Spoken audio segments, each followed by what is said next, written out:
Well, I'm back in Austin, Texas, after being out of town for more than a week and a half and broadcasting from the road, and it's good to be back in the studios with the crew. And we've got a doozy here. We could probably have 4 or 5 shows just out of what you're about to see tonight. I'm proud of the crew. They always overproduce because, well, they love liberty and they want to expose corruption and tyranny. Sunshine is the answer to the darkness. We've got Wayne Madsen, formerly with the NSA. We'll talk about Breitbart's mysterious death and more, and the threats that Wayne Madsen's been getting.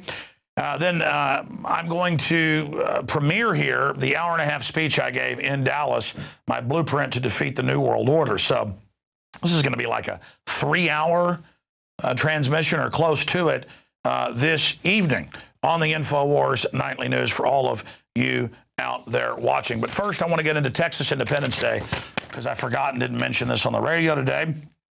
My family on both sides was involved in Texas independence. I've studied the history. My mother's part of the Daughters of the Republic of Texas, and I can unequivocally tell you that despite what the government training camps try to teach you in public schools here in Texas and across the U.S., there was nothing racial about the war for independence.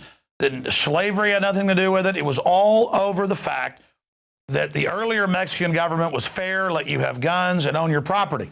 Santa Anna overthrew the government, became a dictator, took people's property all over Mexico. He had rebellions in the south of Mexico as well. And he later got overthrown, by the way.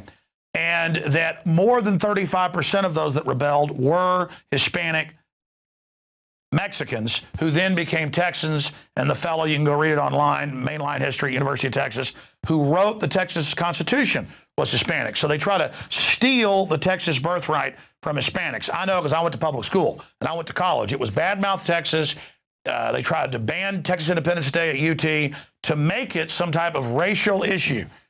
And I'm not saying that in the years that followed there wasn't friction and stuff that went on, but it was not about race, ladies and gentlemen. It was about private property, and that's why the war started when the Mexican troops came to Gonzales to take the cannons and guns they'd been given to be part of the Mexican militia to defend against Indians and other things, and also outlaws. So they came to take the guns that the previous Mexican government that was freer had given them. And they were going to take their private guns, and so they ran up a flag and said, come and take it.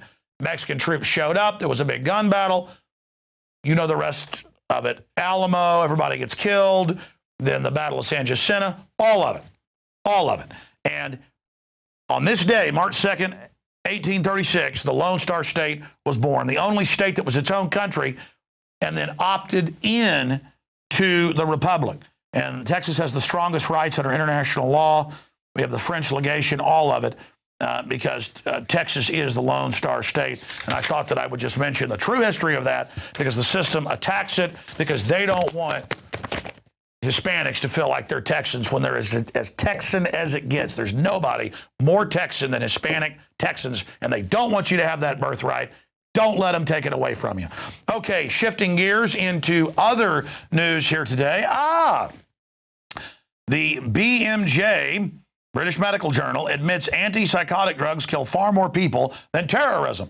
Well, yeah, in the trials of Eli Lilly for Prozac in the early 80s, it massively increased psychotic breaks, suicidal behavior, you name it.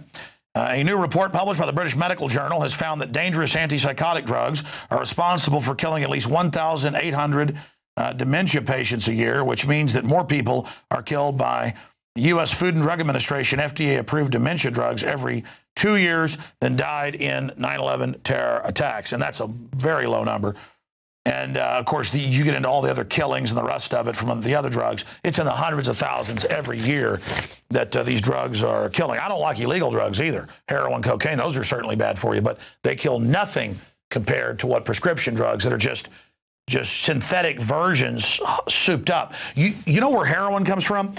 They'd sawed off tens of thousands of arms and legs on both sides of the Civil War in the 1860s here. And people were addicted to opium. So a company, Big Pharma, came out with something that would cure you of opium addiction. It was heroin, something like 10 times stronger, souped up opium. So, it's kind of like, we'll get you off the heroin with the methadone, which I don't think is worse, but it's certainly not better. It's just crazy. So There's the true history of that. These are just drug pushers that are so established that they've made all the organic drugs illegal because they're in competition with them. Okay, continuing here. This case really blew me away because it developed live on the air yesterday, and we've got some clips of that from the radio/TV show that's 11 to 2 Central as it developed. But first, I want to tell you what happened after the show yesterday. During a 3-minute break, I walk out. Darren McBreen says, man, they bowed up to us. They followed us out. They wouldn't talk to us. They said, this isn't a press conference, even though there was 3 other local news cameras there. They were talking to them. They knew who we were from our last report, which was a pretty fair report, I thought, about all these gunboats they're buying that cost close to $700,000 a piece. So I go on there and I say, man, they bowed up to my reporters. They did all this. Then the phone starts ringing.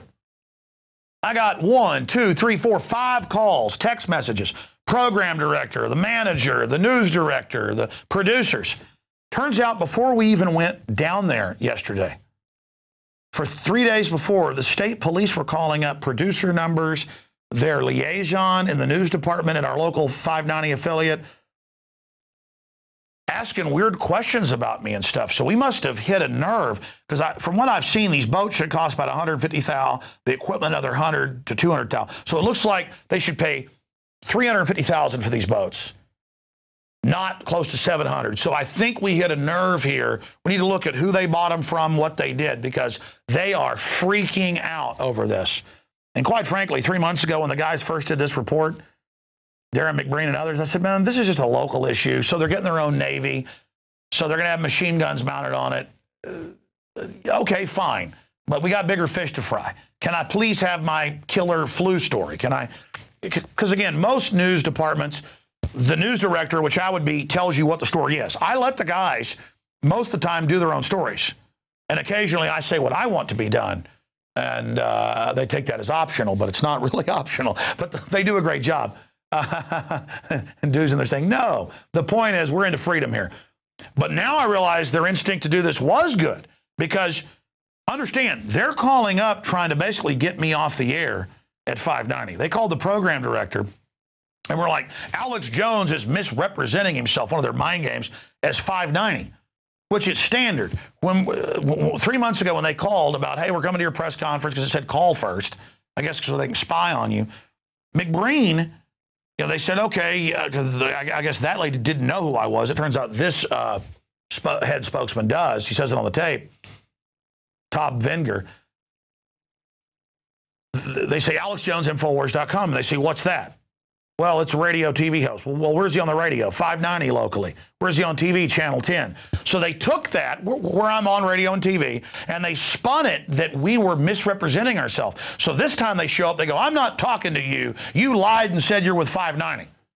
Where we take these reports, those of you that listen in Austin, and play them. This Sunday, I'm going to play this report on the radio. So it's always about how we're bad, we're suspects, we're evil, and we're concerned about Alex Jones, and weird phone calls, different people, I guess, trying to intimidate 590. Of course, it's the opposite. We just got the ratings. In fact, I have the congratulations right here. You know, we're #1 in Orlando, #1 in Rochester, and in many other areas. #1 now that the instant people meters are coming out, replacing Arbitron. We're #1 in several demographics for all radio in Central Texas. We're #2 in the key demographic of, 18 to 54. In fact, where's my iPhone? He sent me the ratings on it today. He was telling me about it on the phone yesterday. And it was just like, oh, you know, we're so proud of what you're doing. We need to work on, you know, trying to get it on prime time, the show. Oh, there's Discovery Channel calling. I was supposed to call them back. I mean, here's this cop implying I'm not media and I'm lying I'm media. And here I'm missing, you know, calls from Discovery Channel that wants to, you know, give me shows and stuff. You know, I mean, I'm not bragging about how big we are. It's actually dangerous. I'm just sick of them playing their mind games. All right, enough. I kind of intro it here. It's just that, let me give you those numbers here. Let me pull up those ratings. Tell you what we got going on here. No, it's 25 to 54, the key demographic, #2. All right, ladies and gentlemen, let's go ahead and go to this piece. Here it is, where the state police think they control the media now, like this is North Korea. Here it is. Now we are here for the unveiling of yet another DPS patrol vessel. Now this is the second boat of what will eventually be a total of 6 34-foot shallow water interceptors to patrol the Rio Grande River. As the Texas Highway Patrol goes on a wild spending spree, these hot rod boats cost approximately $600,000 each. And yes, that's taxpayer money to fight Al-Qaeda and the small-time drug traffickers on the Texas rivers. They're buying these giant $690-something thousand speedboats for lakes and rivers that have giant machine guns mounted all over them. And they didn't have the machine guns mounted 3 months ago when we first went out and talked to them at a lake. They didn't know who we were. We did a nice interview, put it on TV. I made my points about how we're going bankrupt, but they're constantly militarizing our police. Darren McBreen and John Brown went out there politely, and they were bowing up. They were saying, we're not going to talk to you, even though it was a press event that they called. They had state police standing right up in their space, and when they left, they had state police follow them out of the parking lot over by the lake. I mean, here's my deal, man. You guys misrepresented yourselves with Kelby J. I called them, and they're like, no, they don't work for us. It's not a misrepresentation. We're broadcast on KLBJ. I mean, this is a public place. You're welcome to film. But there's not a media representative that'll talk to us? No. It goes on to say, are John Brown and Darren McBreen on your staff? The DPS contacted our DPS contact, and we're also affiliated with your show. Can you shed any light on this? I mean, it's just crazy. The state police are calling our local affiliate because, wait, the media is not supposed to ask us questions. Wait a minute. You're not supposed to discuss what's going on. You're supposed to take it. You're supposed to, we give you a press release and you read it on air. That's how America works. We don't have a free press in America. I mean, I have some talking points if you want to. Yeah, some talking points. I think we got those pretty much last time. I mean, they're pretty much the same. I know the cost of the boats and all that. Yeah. But we're just kind of wondering about joint military exercises, stuff like that. You know, if there's any. I mean, you can ask it. Yeah, there's no joint military exercises planned that I'm aware of. They're spending $600,000 on these. Well, 600 plus. Yeah, for a total of 6 of them. And this is the unveiling of the second one. With machine guns, militarizing, and they don't like it. It's wrong to sit there and try to violate press freedom in this country. Can you believe calling up our affiliate, trying to imply we're doing something wrong, playing weird legalese games? And by them following us, it seemed like intimidation. You know, it was pure intimidation. Well, I mean, he's calling. I know they plan on buying a lot of these unmanned drones. DPS is not that I'm aware of. The state of Texas is not? We're not. Because there's like border patrol with the drones and all that. Patrol's federal. Well, Yeah, but they're working with the federal agencies. That's what I mean. So it'd be like Homeland Security, for example, is federal. Yet they provided a lot of the funding for these boats that are here in the state. That's You know. So that's why I was wondering if there's any, federal cooperation with these unmanned drones as well for border patrol and fighting these out of control drug wars. Yeah, I don't know. We don't have drones. Yeah. Now, whose drones we have access to, I'm not even sure.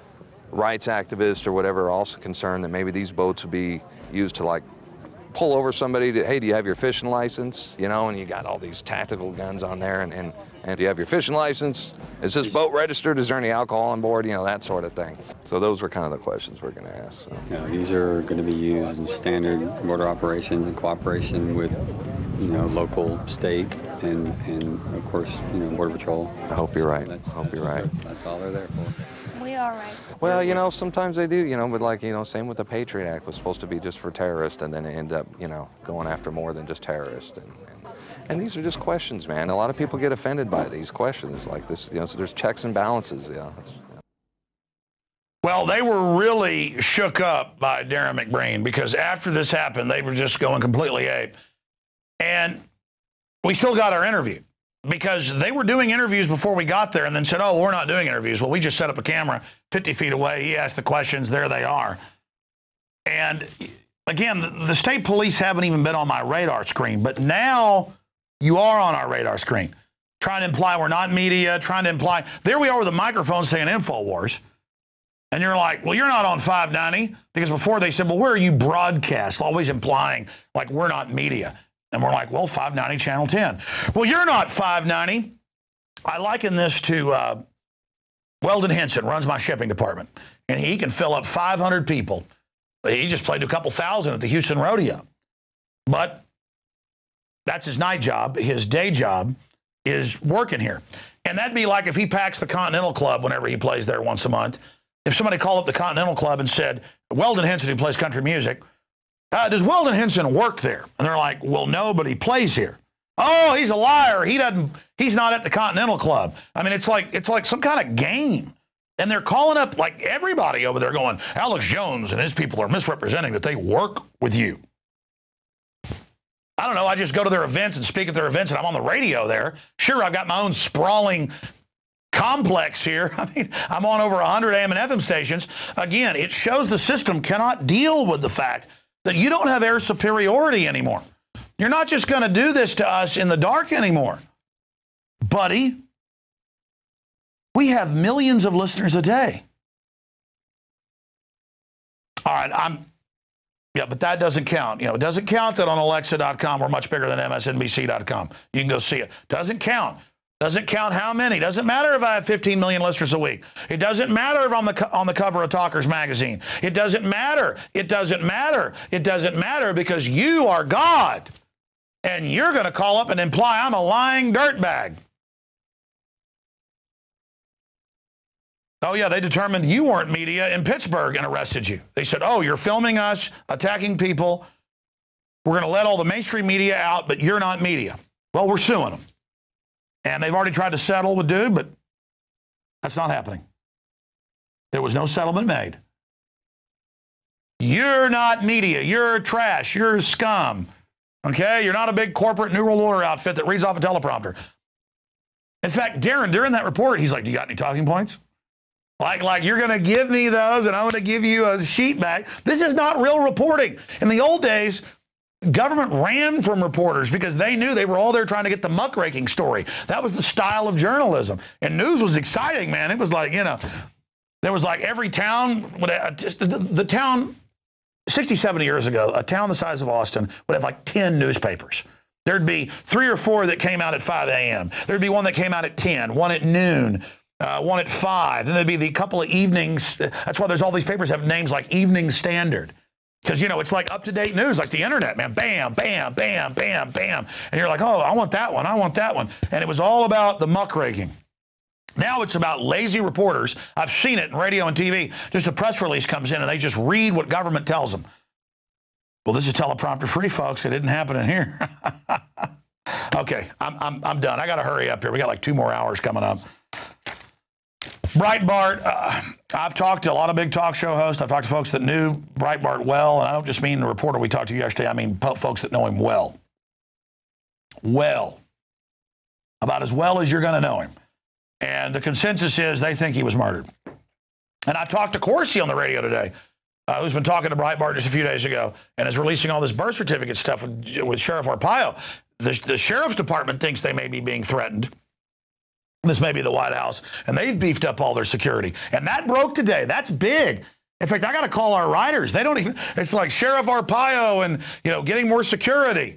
I mean, because of Obama. I mean, this is breaking news. And he talked to Breitbart hours before he died on the phone. Wow, this is huge. Getting calls from New York. Let's see who this is. Hello. Hey. Oh, hey, you're the Discovery Channel guy? I'm sorry, I went over. I totally apologize. Can I call you back during a break in like 5 minutes? I apologize. I'll call you right back. I'm telling you, ladies and gentlemen, it's total transparency. I'm like an octopus here just getting stuff done. All right.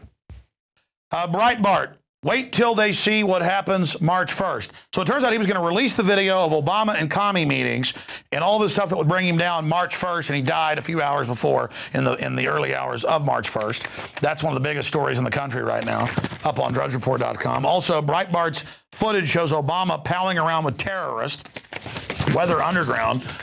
And now the Breitbart folks are saying that the footage will be released within the next 2 weeks. Well, I want to know why it's going to be released the next 2 weeks. It should come out now.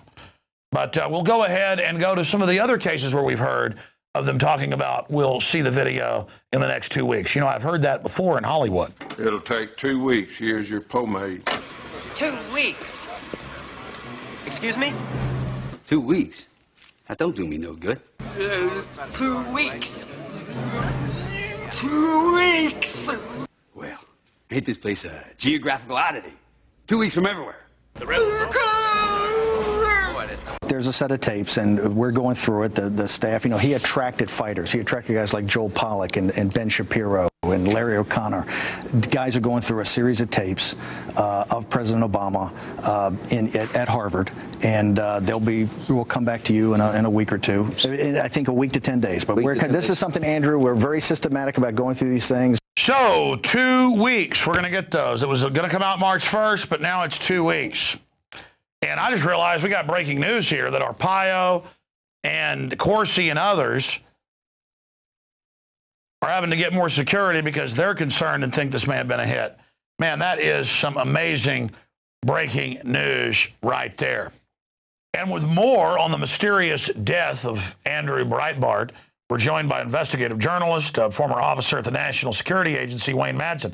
The reason I wanted to get Wayne on is he had to leave the country for 4 or 5 months last year because high-level sources told him that the word is the White House is going to kill you, especially if you keep going to Chicago and investigating the mafia ties, the CIA ties, the ties to communist groups. Well, Andrew Breitbart was set, we've now confirmed, as we just covered, to release March 1st, yesterday, the footage of Obama at these communist meetings. Now, it's going to be a few weeks till those get released. Is something going to be redacted? Joining us is Wayne Madsen of WayneMadsenReport.com. Wayne, thanks for joining us. What's your early first take, and what are your sources saying about what happened to Breitbart? Well, I was covering the Conservative Political Action Committee annual meeting here in Washington about 2.5 weeks ago, and I remember Breitbart giving one of these impassioned presentations. I was told by others there, now I don't recall him saying this, I was told by others there that he had this smoking gun evidence. He didn't get into any details. I spoke to Larry Sinclair, who has some information on Breitbart. Apparently, he called the L.A. Medical Examiner's office, and I think we have to look at the jaded record of the L.A. Medical Examiner's office in high-profile deaths. I mean, starting with Marilyn Monroe and a few others. But I think we have to wait to see what the autopsy says. And look, even if there are drugs found, the word is that he was drinking in a bar earlier that evening before he died of an apparent heart attack on the sidewalk, I guess in the Brentwood neighborhood.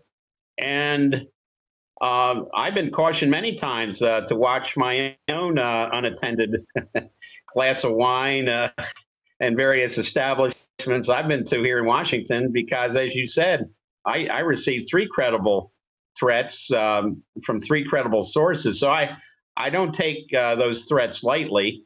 Look, the history, we've had some journalists in this country who have been murdered, starting with Danny Casolaro, who was investigating George H.W. Bush, and Gary Webb, who supposedly committed suicide. Both these were said to be suicides.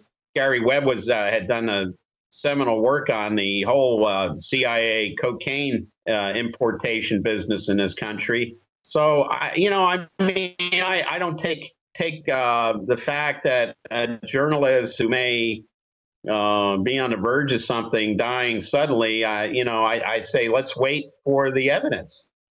Well, I know this kind of, alternative Republican muckrakers like Michael Savage are hiding out, do have bodyguards.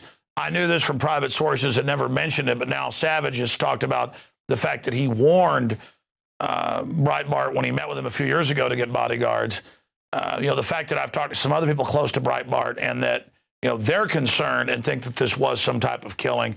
I mean, look at what Obama's doing, the people that blackmail him. He's stealing trillions of dollars and giving it in special contracts to people. And we know the Republican and Democratic power structure fight with each other over the levers. We know Obama ran Fast and Furious, all these other criminal operations. So I think we'd be foolish not to look at this suspiciously. But yeah, he could have died of drugs, heart attack, whatever. The fact that it's the day he's saying he's going to release this stuff, and then now it hasn't been released, that just sends up big red flags for me.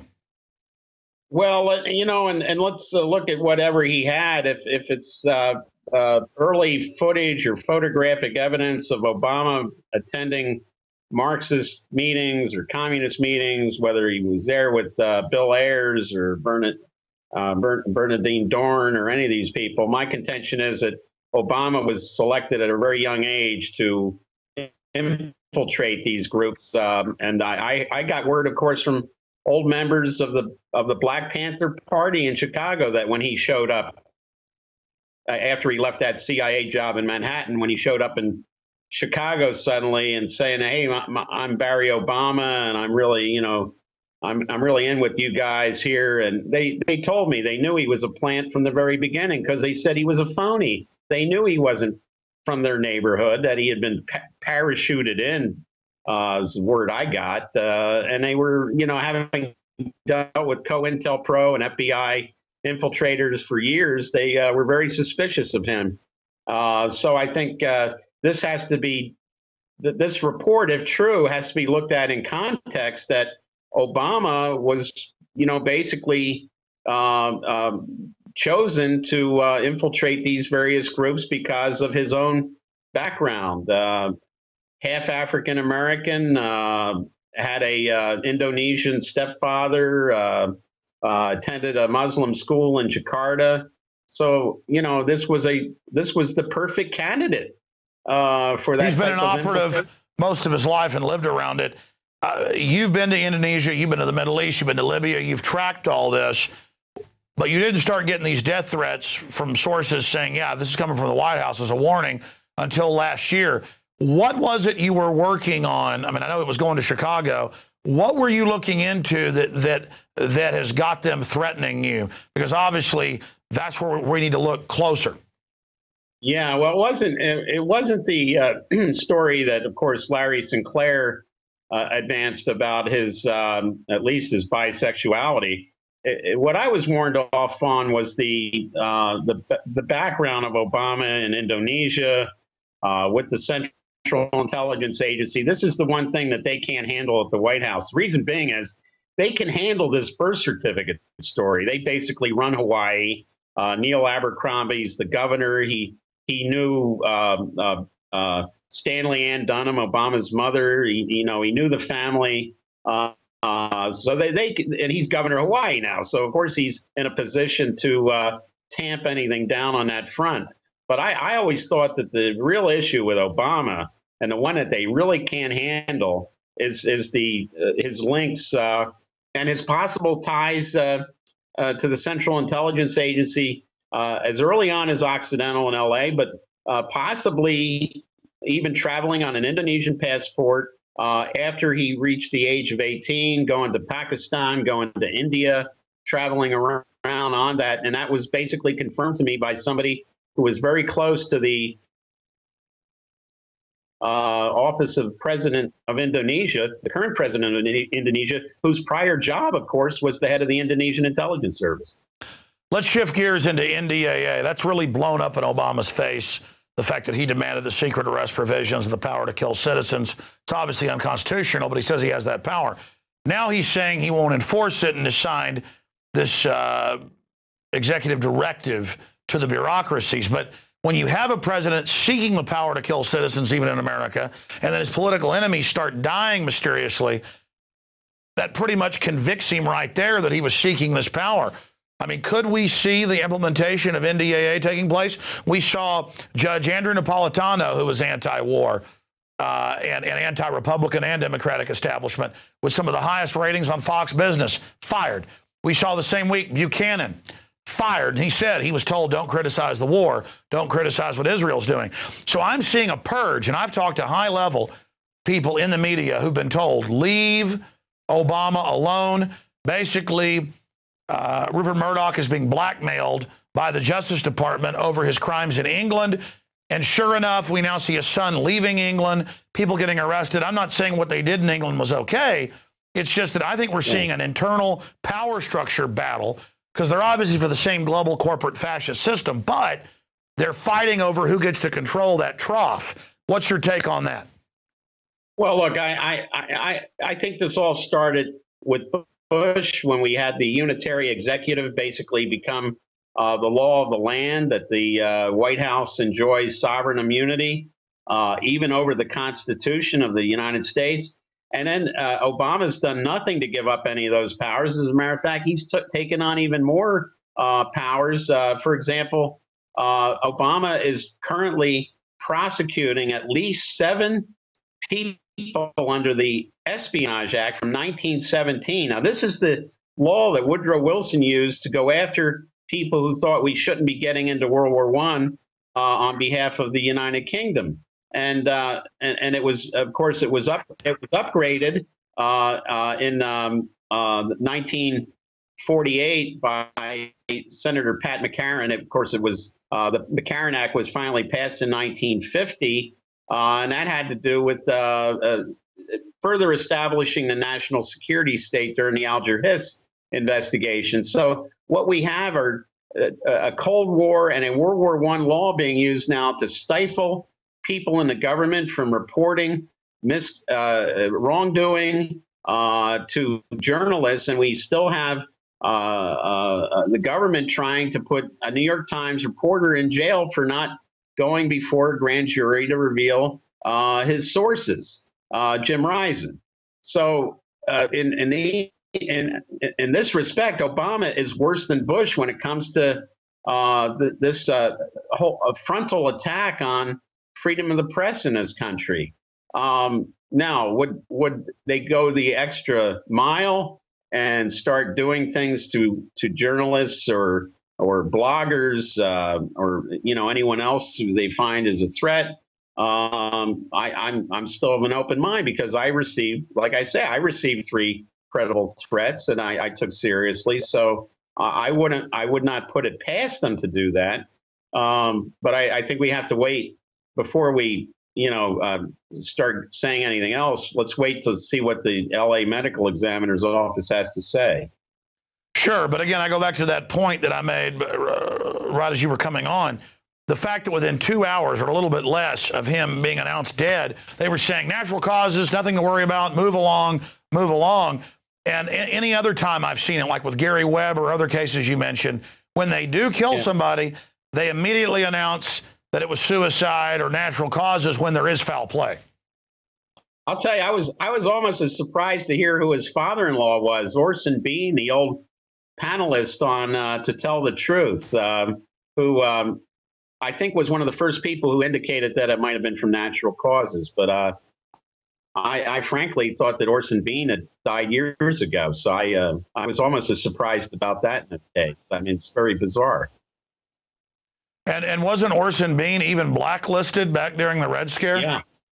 Yeah, he was an aspiring actor in Hollywood who was accused of attending Communist Party meetings. Okay, so, here we go full circle. And he was sort of blacklisted in the 50s. So his career really had to do with appearing on, as a panelist on To Tell the Truth and The Match Game with, Bud Collyer and Gene Rayburn. Beyond bizarre. Now, I always love the wild card here because we don't do pre-interviews with you, obviously. But you did, right before we went on, mention that you were at the CPAC event and you talked to Mr. Sinclair, and he said he did talk to Andrew Breitbart. So tell us about that, and then briefly, any other things you're investigating right now. Yeah, I spoke to Larry. I spoke to him at CPAC, but I talked to him this morning, and there was an event called a Bloggers Bash at CPAC. I was not there, but Larry was there, and he told me the next day that he had spoken to Breitbart, and Breitbart had told him about wait till March the 1st about something. Now, in Breitbart's speech to the whole CPAC audience, he said that they said something about some sort of evidence, might have been photographs or video about Obama, but I frankly wasn't paying attention. But I did speak to some other folks who were there today, and they said absolutely that he did refer to that during his speech. No, we have that clip. In fact, I was going to play it at the end of the interview. Do we have that clip right now? Yes. Yeah, let's go ahead. Can we play that where he can hear it? Okay, great. Yeah, no, here's the clip. In fact, we put this out yesterday morning. We dug up where he told 3 different sources, yeah, I'm going to release the communist stuff on March 1st. Obama's going to really not like this. We're going to take him down. So, yes, he did indeed say and do that, Wayne. Here is that clip of him at CPAC. And so what do we get now in Barack Obama? Well, I've got videos, by the way. This election, we're going to vet him. I've got videos. This election, we're going to vet him from his college days to show you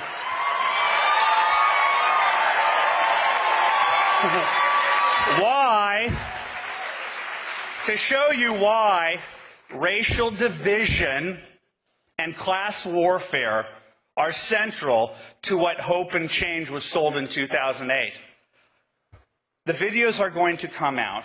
The narrative is going to come out that Barack Obama met a bunch of silver ponytails back in the 1980s, like Bill and Bernadine Dorn, who, equally radical, said one day we're going to have the presidency, and the rest of us slept while they plotted and they plotted and they plotted, and they oversaw hundreds of millions of dollars in the Annenberg Challenge, and they had real money from real capitalists. So there it is, Wayne. You were there but missed that. Yeah. But no, it's not a rumor. There it is. Right. And as I say, look, there's a lot of questions about Bill Ayers himself, whether he was in fact also a deep plant for the U.S. intelligence community to, basically root out, confirmed members of the Weatherman faction of the SDS. Well, why did Bill Clinton pardon so many of convicted communist bombers who had actually bombed police and people? That does point towards them actually being operatives. Yeah, and look, even Bill Clinton, we know that when he was at Oxford, he went over to Moscow, and it was thought that he was ratting out members of the National Students Association. We know that the National Students Association was jam-packed full of informants. That the leader of the National Students Association included a later congressman named Allard Lowenstein from New York, was working for the CIA at the same time that he was a leader of the National Students Association. This was a CIA front, and of course, the whole issue was to be invited to these communist-sponsored World Youth Conferences, and every place from Havana to Belgrade to Moscow and other places to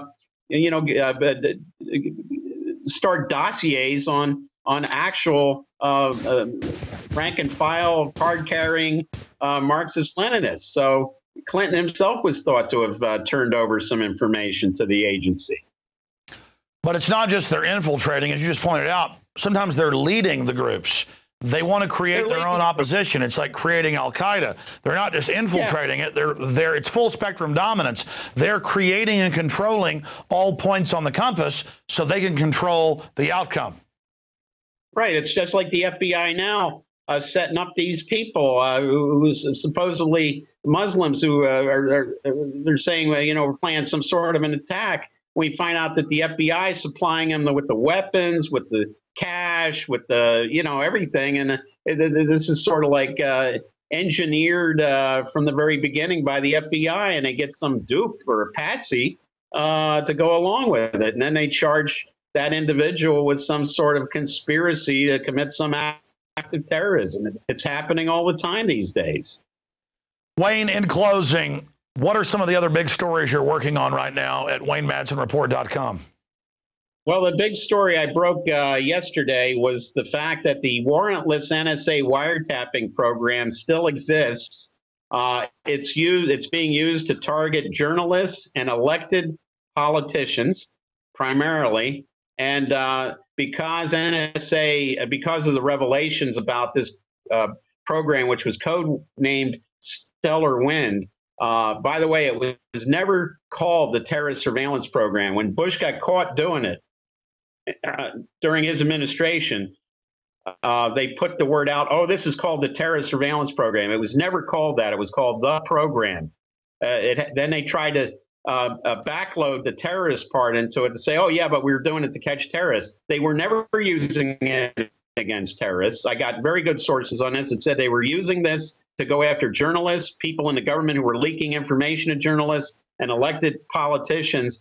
And now, since NSA got caught, they've shifted the responsibility and the operations over to the U.S. Cyber Command, which happens to be also led by the same individual who leads the National Security Agency. In this case, is General Keith Alexander. So they've just moved it over to the cyber surveillance side of that house from the traditional NSA signals intelligence operations. Which, of course, you worked in the NSA. Now, remember, same thing happened 9 years ago when Poindexter, the convicted crook of Iran-Contra, got caught spying on everything, our credit card purchases, phone calls. He was bragging. So there was a big hubbub because he was bragging to the New York Times. They were trying to post 9/11, just kind of hide it in plain view and sell the idea of total surveillance, just like they tried to sell torture in the name of fighting terror. And when he got caught doing it, they just moved it over to a private group in Virginia, which was just their front. So it's always like whack-a-mole where it just jumps around, Wayne. Yeah, and now we got to look at Stratfor, too, with these this recent release of their emails. It's very clear that, look, you know, again, it's like the WikiLeaks stuff from the State Department cables. Look at the material. A lot of it's based on gossip, hearsay. Look, even so, those Stratfor emails, the people that were sending in this information, their English was, you know, horrible. Well, yeah, let me stop you right there. Isn't Stratfor really just a megaphone to put out Pentagon propaganda so they can act like, look, private intelligence groups are saying this? Because Stratford's based here in Austin. They even had a local radio show on 590, a piece they would do. And I would listen, and it just sounded like propaganda, not real intelligence. But then looking at these emails, it's like big news in Politico and everywhere today. Oh, my gosh, there was a sealed indictment against Assange. You said that on my show 8, 9, 10 months ago. Then I saw it in papers, mainstream papers. All Stratfor was doing was reporting on what was already in the news, and now the media is like, it's a private intelligence group. It's like God said it because it was in an email, and you read it, it's just a bunch of garbledy-gook. Yeah, and they fed this stuff directly into networks like CNN and Fox would pick up on that. We know who their subscribers are now. And basically, it's the old mighty Wurlitzer, where the CIA used to feed stuff directly to the media. They even had reporters on their payroll. The mighty Wurlitzer was to put this stuff out there, disinformation, and it looks like it's just been privatized and given off to companies like Stratfor, and also remember Blackwater had its own intelligence operation. Total Information Systems, which did the same type of thing. By the way, they just popped in my ear, Rob Dew. I've been out of town for a week and a half, and he just told me I was mentioned in a Stratfor email. Come on in here, Dew. This is because I saw some YouTube comments going, Jones, you know, they call you a kook in Stratfor, and then I just didn't even believe that. And then now you just, next time you hear this, tell me, come in on the air. Tell people what. Yeah, we put it in on your desk this morning. They actually, it was during the Osama bin Laden death. And they were saying, basically, I wish they would put this to bed and tell the truth so crazies like Glenn Beck and Alex Jones stop complaining. So that's basically what they said in the email. And we're getting the email. Oh, wow, so they called me a crazy. Pretty much, yeah. Yeah, and it was all, and then the guy sent us more. We got this from a listener this morning. You know what? I'm going to challenge Dr. Friedman, because I've asked him on like 20 times over the years, literally. I've asked him, we're going to send our reporters down there. That's it. Because I am sick and tired. Oh, here it is. Lunatics. I'm sorry. Okay, well, next time I'm in WikiLeaks stuff, please. Yeah, I know it's crazy. This was on your desk, and we actually had it. No, I know. I'm not mad at you. I just, there's so much here. Yeah. So, sorry, Wayne, breaking stuff here on air. Where am I?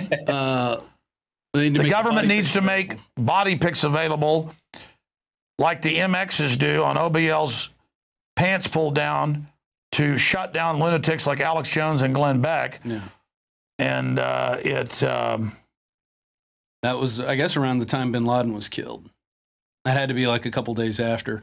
But they were reporting that they were getting intelligence that he was being taken to Dover Air Force Base. No, I saw WikiLeaks saying that he was really, that's all bull. They put out fake intelligence to argue the other intelligence is wrong, so you believe the general story. Right. Just like they said, okay, he wasn't in a firefight, he didn't use his wife as a shield. They add all that. Well, okay, but the main story's true. It's murky. And then they blow the seals up in the aircraft. Good job, thank you. Right. Thank you. Just breaking news here. Now, Wayne, live newsroom here with this stuff happening as we do this interview.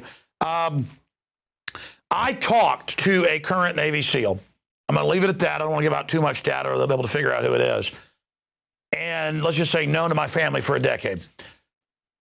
Well, his dad is. And he's not in SEAL Team 6, but he said the SEALs do believe that helicopter, the second one that blew up with the 20-something SEALs on it, was a hit. And now I was actually given the number to Navy SEALs, and I've been so busy I haven't gotten in touch with them. They're saying they're being told to get ready for another stage false flag. Remember Cheney 5 years ago, tried to have the SEALs attack U.S. ships. Remember that? Right. Well, I mean, yeah. I mean, I was told by a source with SEAL Team 6 or SEAL Team 2, Navy SEAL Team 2, that it was definitely, they thought that chopper was taken down to eliminate witnesses. Now we have the compound in Abbottabad being razed to the ground. And then when they're doing that, they find 2 English language Bibles where the supposedly Osama bin Laden had these secret codes. Now, why would a guy who's a Saudi Arab be putting secret codes in an English language Holy Bible? The whole thing smells. I mean, it's ridiculous at face value. And but of course the media went and reported that nonsense.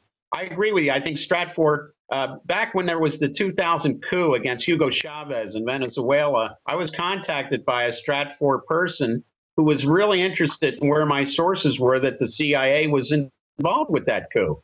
And of course I didn't give him any information, but he thought it was important that I find out that after I was quoted on that in a couple of newspapers, including The Guardian out of the UK and the Boston Globe, that Bush at his President's Daily Brief basically said, "Who does this, blankety blank hole think he is?"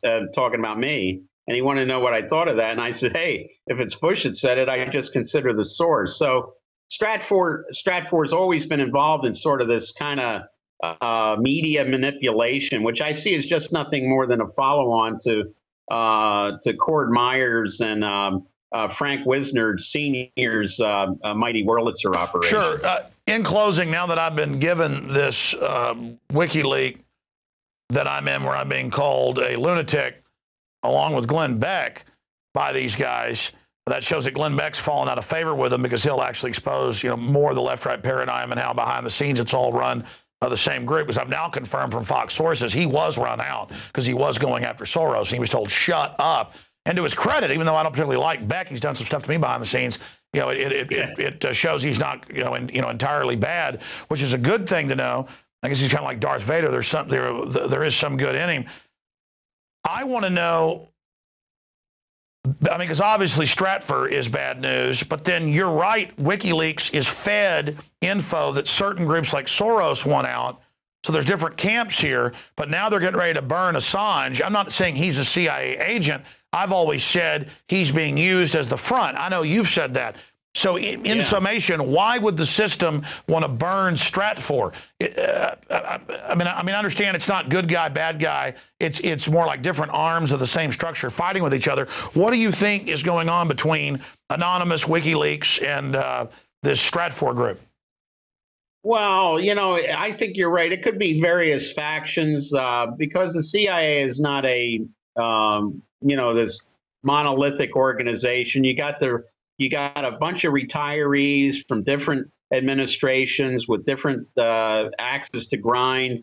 You've got the George H.W. Bush people. You got the old agency people who were brought in by Stansfield Turner under Carter. You've got the people came in under Clinton. So they're all like, none of them are singing from the same song sheet, certainly. And they could be leaking stuff to various entities. But I put Stratfor in the same category. There's an Israeli website called Debka. Yeah. Debka File, which does the same thing for the Mossad. And then there's a Stratfor thing where they say, oh, the Israelis working with Kurdish guerrillas destroyed all of Iran's nuclear facilities. Well, anyone who believes that, would believe in the East. It's obviously some sort of message to Tehran, more for the domestic, because they have a controlled media over there. It's more for the domestic. Well, Iranian sure, it's population. admitted that there's all sorts of giant underground bases that even the best bunker busters aren't going to be able to hit. Right. So you see, but the problem is, of course, this lickspittle media, this group of stenographers out there, they pick up on everything and run it as well. There's this idea that Stratfor, I can start a group called Genius, or even more awesomer. Oh my God, and you're right. It's a bunch of crusty guys, and they're picking their nose, just calling people lunatics and just spewing garbage out. Yeah. I never much put any faith in Stratfor after my encounter with them over the Chavez coup the coup against Hugo Chavez in 2000. Exactly. I've got to be honest. I know Debka is an Israeli front, probably even Shin Bet domestically. But I found overall their stuff turns out to be more accurate than Stratfor, because, they were admitting that, they're using al-Qaeda to attack Libya. There's 3 groups invading Syria. This is going to happen in a few months. I found Debka's actually been pretty accurate. Yeah, they're probably a little more professional when it comes to this type of, program than the clowns at the CIA are. But I think, this is an information war, as you use the term correctly. It's an information war, and we're in it's now pretty much a hot war with Anonymous and WikiLeaks and all these other entities out there putting this information out on the internet, because it's like it's basically Karl Rove's old paradigm. You throw something on the wall and see what sticks, whether it's true or not. And overall, it just creates a fog of war meant to confuse those that aren't that informed. That's why all I know is we're losing our Bill of Rights and Constitution. I want my freedom back. I want my country back. And I'm against anybody who isn't for freedom and wants to take our liberties. And my job's simple. I'm an American. I'm an info warrior who stands for liberty. And I know that Wayne Madsen stands for that as well. WayneMadsenReport.com. Thank you so much, Wayne. Good to be with you, Alex. All right. Amazing interview always with Wayne. Never can get enough of his insights, which I find to be right on, unfortunately. I wish he wasn't so right. I wish things weren't so crazy. And then it's on my desk. Well, it's like and I was seeing this stuff on YouTube comments like, hey, when are you going to talk about the Stratfor thing? And I'm like, what? And then, of course, they never put any facts. This is exactly what we put on it. Okay, yeah, here's what was on my desk. Oh, there's more? There's a whole bunch of this? It's more on OBL. Oh, my gosh. No wonder those Stratfor guys, every time I call to get them on as a guest, will never return our phone call. That's it. Next week, go down there. Isn't it downtown? By a bunch of guys literally just sitting there with chimpanzees at typewriters randomly typing stuff the way this is written. Anyways, at least here we try to get it right and actually do some research, That's why we've been so accurate.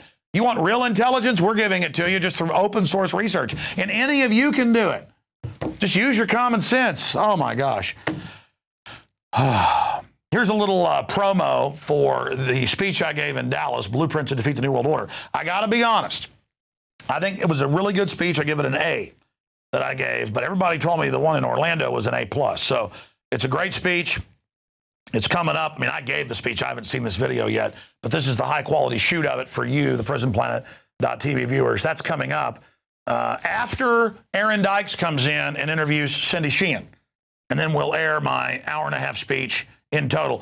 I didn't see much of it. I just saw you guys editing it. Did we add any of the question and answer? All those folks talking about how the Infowars saves lives, huh? Your mic's not on. I tell you, every day the equipment changes in there. I think we have like 18 gremlins. I think it's like a gremlin breeding hive. Go ahead. Still can't hear you. Whatever. Who knows if there's question and answer in it? Yes, 3 times the charm. Maybe if it wasn't so dark in there, you guys could see something. Talk about gremlins. Maybe you're the gremlins. I notice the more of you are in there, the worse things go. It's like, I'm just joking. Oh, it was so dark during the question and answer. It's fine. Let's put that out as a separate deal because I thought that was even cooler. Anyways, great job, crew. And we'll be right back with Aaron Dykes and then the entirety of the speech that I gave in Dallas a week and a half ago.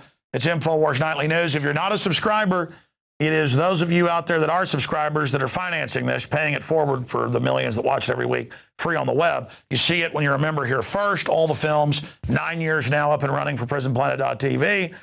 And we got 15-day free trial going right now. And if you are watching this out there on the web later, please think about becoming a subscriber so we can continue to expand our operations in the face of the New World Order's assaults, both Infowars-wise and physical. All right, we'll be right back after this quick break. Stay with us. America, right here at this center place where we live, make no mistake, is where the battle will be fought. It's where the decisions will be made. We are the great evil empire, but we are also the great deliverer from the tyranny. But we have to decide who we are. We have the power. What would make these criminals put poisons in our food and water to try to blind us and fog our vision? Because they're scared of you. The crooks know how humans work. They know the secret of humanity, but they seek to hide it. They seek to block you from ever fully developing. They seek to block you from ever becoming who you really are because they're scared of you. And always remember that. That's the secret. There was so much we didn't get to, so much that we couldn't cover, so much that we couldn't show you how much crisis this world is in. Now, with that said, I've given you the blueprint of madmen. I want to give you the blueprint to defeat the New World Order. Evil is coming down on our children. Evil is coming down on our communities. Evil is coming down on us with all their plagues and all their disease and all their corruption that they gained power out of. And it's time for humanity to stand up in the info war and say, I don't know what's going to happen at the end of this, but you want to fight, you better believe you got one.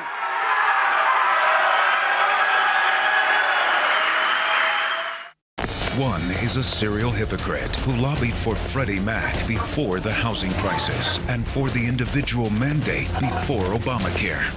Another, a counterfeit conservative who opposes right to work, massively increased spending, and funded Planned Parenthood. Finally, a flip-flopper who's been on all sides, supported TARP bailouts, and provided the blueprint for Obamacare. 3 men. One vision, more big government, more mandates, less freedom.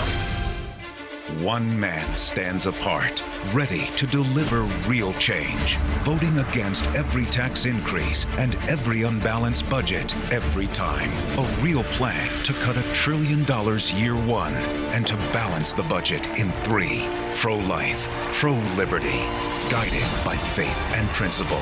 Ron Paul, the one who will restore America now. I'm Ron Paul, and I approve this message.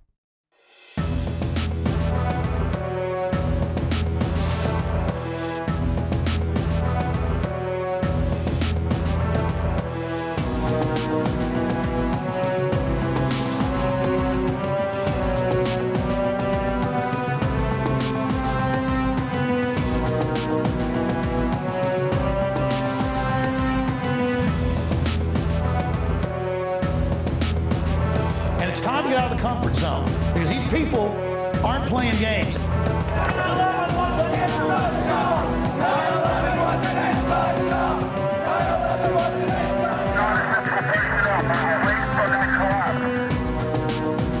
We're going to organize. Humanity's going to come together. We are swinging muskets here, toe-to-toe with the globalists. They're bloodied, we're bloodied. It is absolute, total war.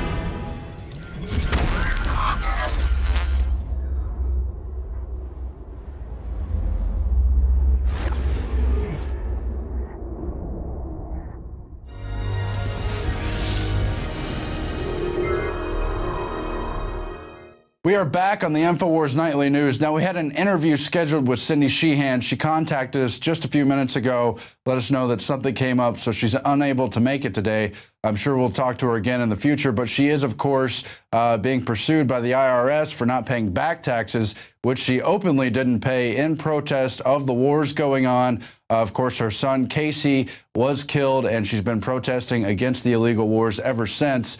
We appreciate her standing up and want to support her on that. But you have to ask yourself if she's being targeted by the IRS leading up to the Obama election, and if that is connected with the untimely death of Breitbart, if it's connected with the untimely departure of Napolitano, Buchanan, and others from the airwaves. Is this all part of a purging of opposition to Obama leading into the re-election? I think it's an important question. Anyway, you're not losing any real content tonight on the news because we have a special presentation of Alex's speech in Dallas, Texas on his blueprint to defeat the New World Order speaking tour. It's a great speech. I've watched Alex almost every day on air for more than 6 years, and I think his best moments are still captured during his live speaking events. And so it's great if you could come out to see him. For those who can't, you can watch it on the recording, even though in some ways you don't capture the same energy. Nonetheless, a lot of important points came up, and in the question and answer sessions, many interesting stories come forward. People who cured themselves using natural remedies to fight disease, people targeted by Monsanto, people inside the military who are responding to and seeing the responses of others in the military against illegal orders, including the NDAA, and a whole lot more. So now we bring you that speech, and we hope you also watch the companion documentary that's now out for free, New World Order Blueprint of Madmen. You can find that on our YouTube channel and at prisonplanet.tv. We appreciate all the subscribers and hope you'll stay tuned. Good night.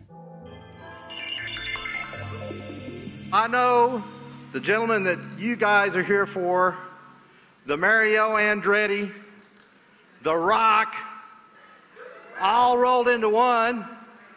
It's time for Alex Jones!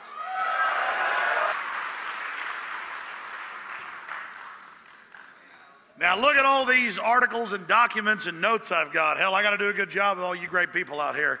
You know, like I said earlier when I introduced that documentary we just showed, I am humbled by meeting you. I'm humbled by talking to you. And I know that it's in people like you that we're going to turn this around.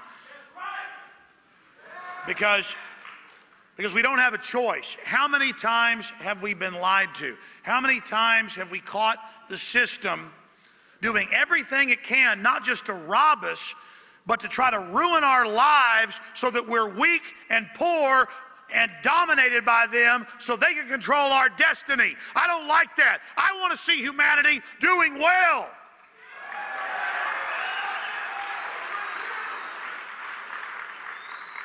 I want to see humanity empowered. You know, my dad's a dentist, and at least once a year for more than 20 years, he's gone to Latin America to be part of these free clinics for these different doctors' organizations to take care of kids. And he's told me the same stories that my uncle told me, who did years of work as a missionary in Central and South America. And he said, you know, you don't appreciate life, even though my uncle was in Vietnam, a helicopter pilot, until you see children at orphanages where the orphanages don't even have the money to pay for food, and there's little kids with their rib cages sticking out. That's what we're talking about. You have to realize, I have to realize, and really let it burn into our brains that more than 15 million children, according to the UN and their own numbers, it's probably higher, 15 million children a year starve to death on this planet. And another 20 million adults. And our corrupt, stinking, corporate fascist government pays farmers not to produce food. And it's not just that they're trying to protect our markets. Then you find out that they've got all these endless white papers, as many as you could ever read. Every day, Aaron Dyke's doing research, and others of my crew bring in. This is on the Rockefeller Foundation. This is on the Carnegie Foundation. This is on the Ford Foundation. Here's a Planned Parenthood document. Oh, where is it? It's on, this university site, archive, talking about how in the 30s, 40s, and 50s, we got to shut food off to people to kill them. And then some people say, well, there are too many people. I love the yuppies that'll say, well, okay, there is a population control agenda, but there are too many of those people. And I'm like, don't you get it, you little jackass bastard? You think you're part of the system?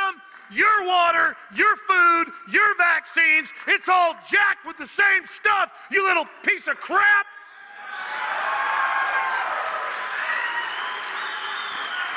There is nothing more pathetic than some coward who is so cowardly they play like a little dress-up game in their mind, a little make-believe game in their mind, that they're part of the winning team because they go along with all this, that it's like some kind of open joke, like it's some type of game.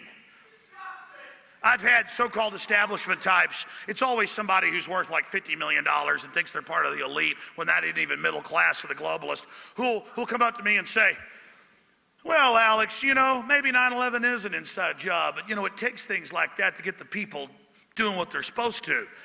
Like this sack of garbage thinks they're part of the system because they can understand false flag terror and understand that's what it takes to defend America. No. If they did evil things like that to defeat evil, it'd be evil, because you can't become evil to defeat evil like the ring of Sauron in Lord of the Rings. Doesn't work that way. But they're not using evil to defeat evil. They're not even following that fallacy. They have given themselves totally over to it. The globalists compete with each other to see who is the most wicked and ruthless. And in that process have become total madmen, as I documented in this earlier presentation that you saw. And that was only the tip of the iceberg. Our problem in compiling that 40 minutes was that there was so much we didn't get to, so much that we couldn't cover, so much that we couldn't show you how much crisis this world is in. Now, with that said, I've given you the blueprint of madmen. I want to give you the blueprint to defeat the New World Order.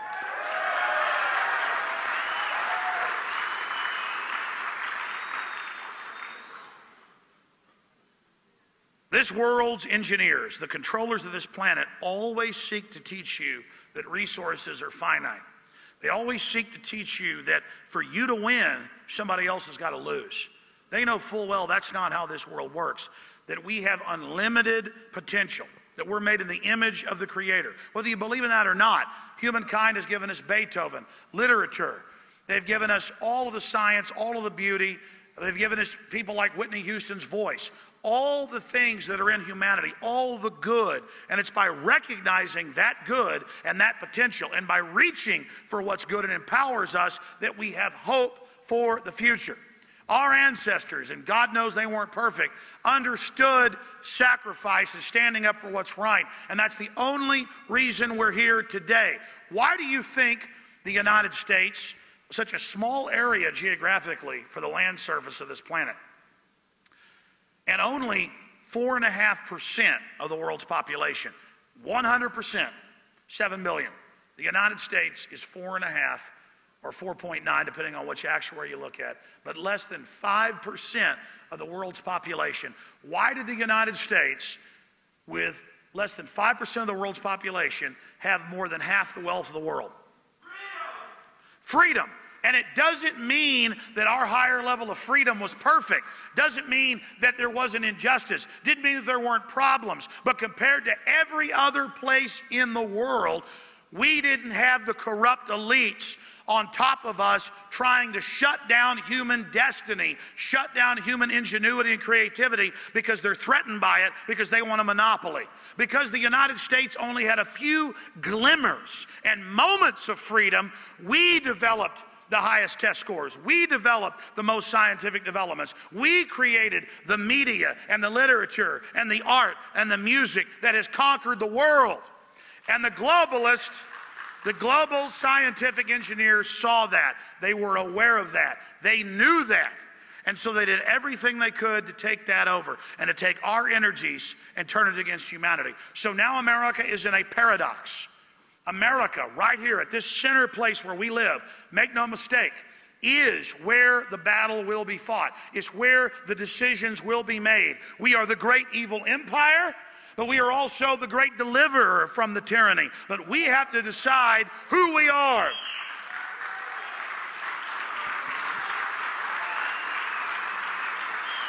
That's why the struggle between good and evil is being decided here.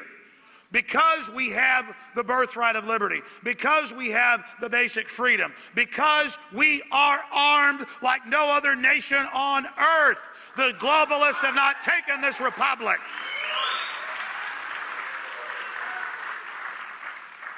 All right, I've never been able to do this on the radio. I can never get to the second point without going off into rants. It may be a bad speech, it may be the best ever, but I'm going to attempt, with your help, to go through all these points.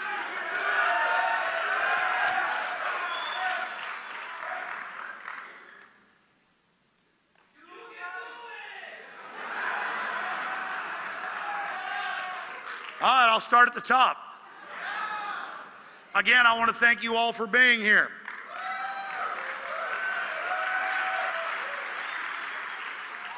I want to thank my crew, but I also want to thank all of you. I love that Teddy Roosevelt quote. I should have had it here so I could quote it properly, but forget the critic, the person who's not in the arena. What matters is the person who is in the arena, who knows the great challenges, the great struggles. Because even if you fail, at least you tried to dare greatly. That's what matters. It's trying. That's where it all starts, is taking action. That's what's fulfilling. And I want to say this to you here now, because I was told several times last week and again today that I am the 21st century Paul Revere. And I said, no. You are the 21st century Paul Revere. And this is not a battle. This is not a war against the undefeated British Imperial Redcoats who'd never been defeated. And George Washington lost almost every battle for 5 years, but they persevered. It was the continuing to fight. It was the resistance that was the victory. And that's why the system attacks that victory, because it hates it.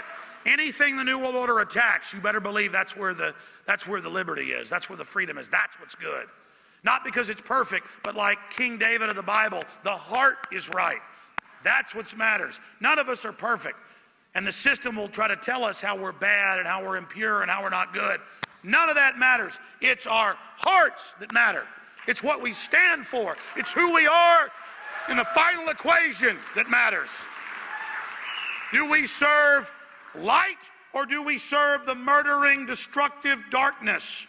That's the question that you must decide, and it's a decision you must make. The system tells you there's not that decision, because that decision is there, and that decision is where all the power in this universe resides. As Martin Luther King said, the universe bends towards justice. Providence is on the side of justice.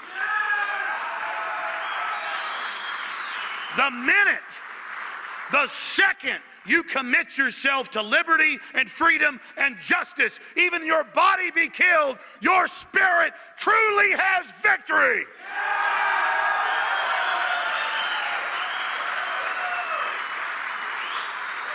So I say it to you now.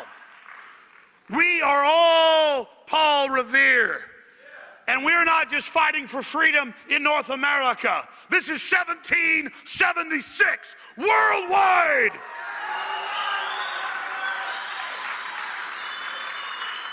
Our republic's wealth and everything it is and all of its challenges has now been teamed up, pulling the globalist system of enslavement and war and death. We are now in bondage to pure evil. Our energies and everything our ancestors built is now slave to this evil. And we must break the chains of slavery. We must break them now. We must declare liberty.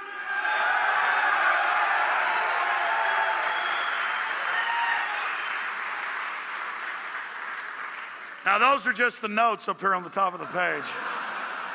Because, I mean, I'm sitting there writing key points I want to cover and just thinking I'm not worthy to bring you this message. But it doesn't matter, because it's a mission we must all carry out. And what matters is that we give 110%. Now, I gave you their blueprint for madness and all the crazy stuff these globalists are doing, trying to play God and trying to get the super weapon so they can threaten everybody and get their world government. And in the process, probably destroying us all if we don't turn this around.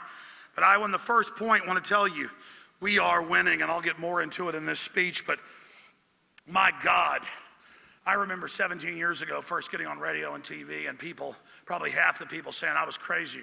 Totally crazy for having documents, having facts. I don't hear that now. I hear almost no one disagree with us on the facts because it's all out in the open. The enemy's uncloaked. It's moving in on us 1,000,000 miles an hour right now. Instead, they say, fine, but you can't do anything about it. So we've gone from denying this is going on to, okay, it's going on, but you can't do anything about it. That's right. That's right.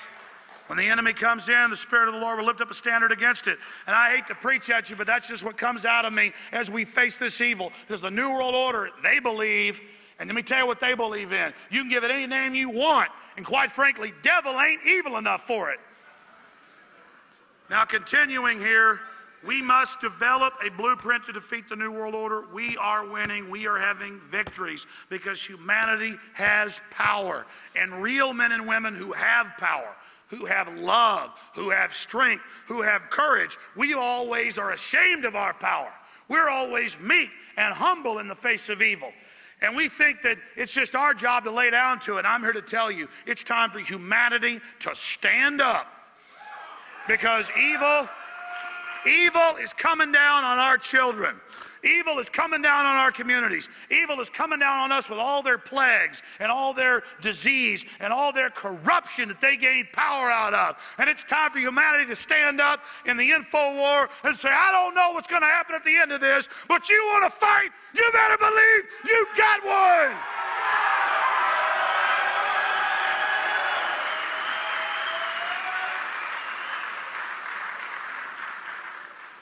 I can't tell you, and I'm going to get to this in a moment, how many people tell me, I can't believe you did this, you did that, aren't they going to get you? Listen, these enemies are weak. And the minute you don't care if they kill you, they lose all their power. I don't want to die. I love life a lot. I want to stay with my wife and children. But you kill me, you only give this system against you 10 times the power. And that's why they haven't killed me yet, because they know it.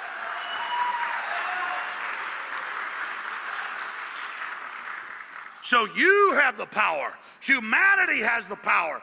We have the power. What would make these criminals put poisons in our food and water to try to blind us and fog our vision? Because they're scared of you. The crooks know how humans work. They know the secret of humanity, but they seek to hide it. They seek to block you from ever fully developing. They seek to block you from ever becoming who you really are because they're scared of you. And always remember that. That's the secret. Got another line here, point number 3 of about 40. Technotronic and technocratic power is built on illusion. It's built on fraud.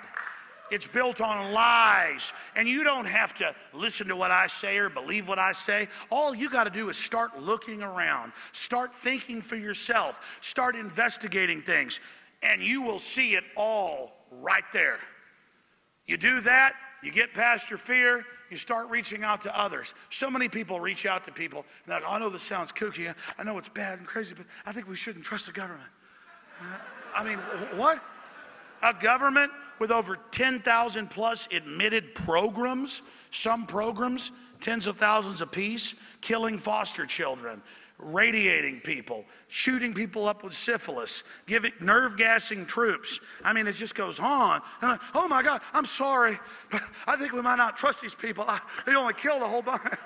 They only had troops over and over again march into radiation after they dropped A-bombs and hydrogen bombs.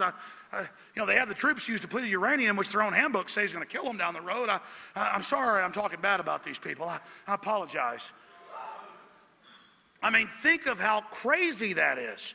They just convinced us because it's the system, it's the establishment, and all of us do it. We're all part of the system one way or another. So, you know, well, you've done well now in the system. Now time to go to the next level and join the team and be pragmatic.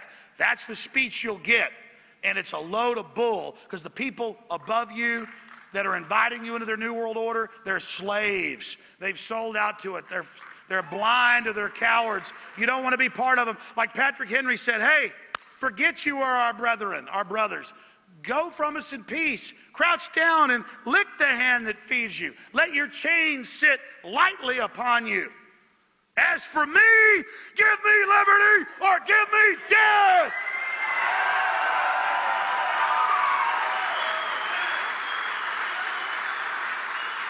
You don't think the central bankers, through fraud and just fiat garbage they made up and paid politicians to say was the money, took over? And when I can't believe we took over with this con game. What are we going to do? We got some scientists say start poisoning the water. They'll dumb them down. We can get rid of a bunch of them and they won't wake up to this. This is really a good deal. We got some scientists that say they can make you live forever too. Well, hell, let's kill all these people. I mean, you know, listen, the Romans did it. Every culture went in and wiped out everybody they conquered. I mean, this is just being done high tech to everybody. And they just zombify you. They wipe out your mind. They wipe out your soul. But humanity is so strong, despite this fog we're walking through, despite everything they've done to us, we're still here. And you know what? It's going to boomerang on them. Because once humanity knows it's under attack, and once humanity knows what's going on, nothing on earth is going to stop us. Nothing.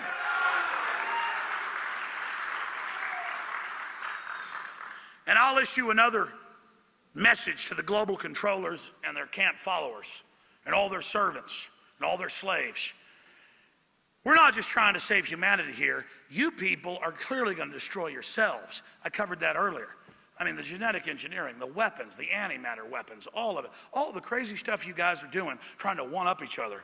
Oh, really? You did that? Well, we just produced something that'll kill 99% of people we release it. Oh, that's really great. Oh, you've got underground bunkers to protect you from that. You're going to be down in the bunkers with a bunch of people like you? You vampires only exist off of us. Can you imagine some crypt a mile under the ground or under some mountain with all these vampires who've killed us if they succeed living with each other? I don't think they've thought this out.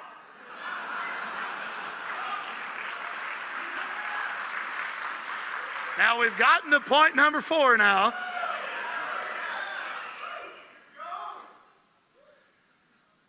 And I already pretty much covered this 3 times, so I'll just make it brief. What does waking up mean? What does waking up mean? It means you're no longer in a dream. Like George Carlin, he said, yeah, it's the American dream because you got to be asleep to believe it.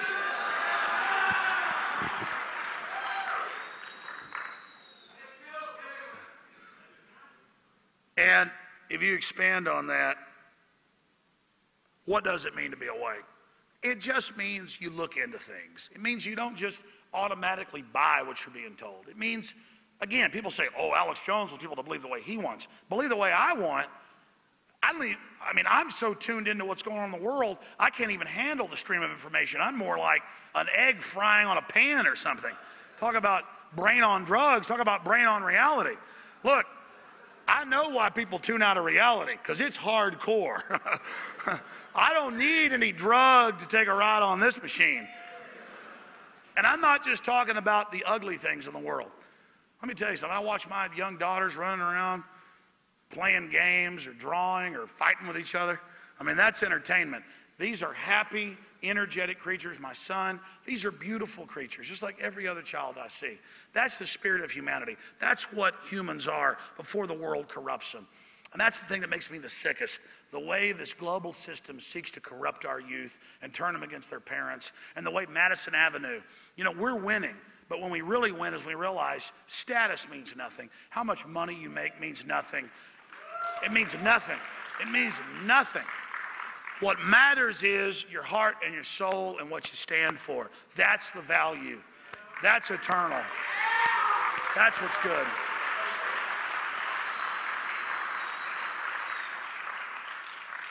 And that brings us now to the subject of trendies. Now, when I say trendies, what am I talking about? Well, that gets into Edward Bernays and psychological warfare and Madison Avenue and advertisement. But it goes back thousands of years, really to China, but other cultures did it as well. They would get the Chinese royalty to bound their women's feet where they couldn't even walk. And the priest class would tell them because it was stylish. And you got to be stylish. You're royalty. You don't walk. We feed you. And they said, well, God, if it's trendy. I mean, that was the governmental class, the national security class, taking control of the great grandkids of some Chinese warlord that had taken over the area. But they explained, first you wear big fancy outfits and crowns so you impress everybody. But next, you're so royal, you don't walk. And to make sure you don't walk, we're going to bind your feet where you can't walk so that now the bureaucratic security class we see now taking over TSA is in control. And you can look at it in Babylon, you can look at it in ancient Egypt. Every culture did this. And you go back 500 years ago, it was illegal all over Europe to wear certain colors or wear certain outfits. Only the gentry could wear that. Only the royalty could wear that. Only the elite could wear that. And so people would kill, steal to wear a certain color cloak. They would kill for that pair of Air Jordans like you've seen in the news. It's the same thing. And that way the system doesn't just make money every year. Got to throw out that wardrobe. It's not cool anymore. Now you've got to get into the mindset and the idea. And so what they took with fashion, which bounding people's feet, or in some cultures putting big boards on people's heads, so like cone heads. I mean, this was what priest class did. And the priest class would always sit back and laugh. Oh, we got the royals who used to run us 100 years ago wearing big boards on their heads. They can't even walk because it's stylish. And of course, the average tribes people, oh my God, you got a bunch of rings around your neck and a big cone head. Let me bow down to you. Or you can't even walk, or you're wearing some big giant Queenie outfit in England or whatever. This is the type of stuff that they would do over and over again. So many people, they get off on New World Order, global government. I heard the TV laugh at that. I'm trendy. I mean, this is a pathetic victim of style. This is a pathetic victim of trendiness. And again, if you want to have purple hair, if you want to have 18 million tattoos or none or a big cowboy hat, I don't care what you're doing as long as that's what you like, because I don't see what you look like or what you're wearing. I see the content of your deeds. The point is, the globalists know how to sell you through trendiness. That is one of their main systems of control. I mean, I still have reporters call me up, or Nightline show up, or MSNBC, or Rolling Stone, or you name it, and they go, so you're imagining a world government. And I go, well, let me take you to a computer and show you, I don't know, a couple thousand mainstream articles saying world government's being established. And they go, oh, no, we don't want to look at those. Literally, Nightline, like ABC Nightly News host, looked at me. He said, no, we don't want to look at those. We just want to ask you about why you think it's real. And I said, it was like a year ago, and I said, I'm not going to do this interview unless you come and watch this. So I showed him Al Gore, the head of the EU, Herman von Rompuy, British Prime Minister at the time, Gordon Brown, George Bush, world government. I showed him what world government means, corporate fascist state, and he looked at me and he said, this happened in my office. He goes, they don't mean the same world government as you. Yeah. And then I'll have Media Matters call me up. Ring, Media Matters. It's the editor of Media Matters. I go, oh, you're funded by George Soros. No, we're not, Alex. And I pull up the Federal Elections Commission stuff where they're funding it and the different filings for nonprofits. I go, well, it says $1 million here, $1 million there. I mean, it shows he's the head guy. And they go, I mean, here's my biggest frustration. these people operate in a world where they're just used to everyone not knowing the three branches of government, not knowing anything. And then they just say, there's no world government. They go, there's no world government. I read these police training manuals. They come in daily now. And it's like, if they talk about a world government run by banks, I've actually seen one that says, go ahead and bring them in. And chiefs, don't get mad if your guys bring them in, because they're probably a terrorist. I mean, you can watch European C-SPAN, those different feeds. It's all world government, mega banks taking over, but they're telling the cops, if somebody talks about this, go ahead and arrest them. They're probably a terrorist and they want to kill you. But see, it's having an opposite effect. As people wake up to the hoax, as the world wakes up to this fraud, it has the opposite effect, because they're like, well, everybody's saying world government, but you say it doesn't exist. The minute the public loses their trust in this system, it's over. The system has gone so over the top that that's their weakness. And so the question is humanity scum? Is humanity weak? Will we give in to this technological tyranny? Will we be conned by it? Or can we see through this elaborate giant hoax? Because it was Hitler that said, the bigger the lie, the better, the more they'll believe it. And so when something is so giant, so huge, and everyone around you who's a bunch of trendies who goes along with whatever's said because they're in the in group, they're yes men, they make being followers and yes men cool. That's what trendiness is. When all the trendies are saying it must be that way, you've got to be the person that says no. But you can't do it in a timid way. You are literally fighting for free humanity and talking to someone who's in a zombie-like state. And so how you deal with them is your prerogative. I agree with Jim Mars that sometimes it's good not to preach, but just to ask questions. But in my humble view, on average, it's best to hit somebody in the head with a 2x4 politically. It is. No, I mean, it is, because here, I'm spending my time trying to warn somebody about something. I mean, I'm talking to some yuppie or trendy who's saying something to me.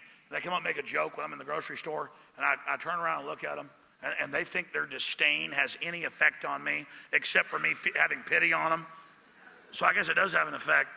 And they're laughing at me, and I just tell them, well, okay, I mean, if you really think things are going good, and you really think the government doesn't lie to you, and you really think everything's wonderful, I guess you're right. I guess everything is okay, and you've got a lot of power groveling to the system. And I turn away from them with my shopping cart. It's happened like 20 times.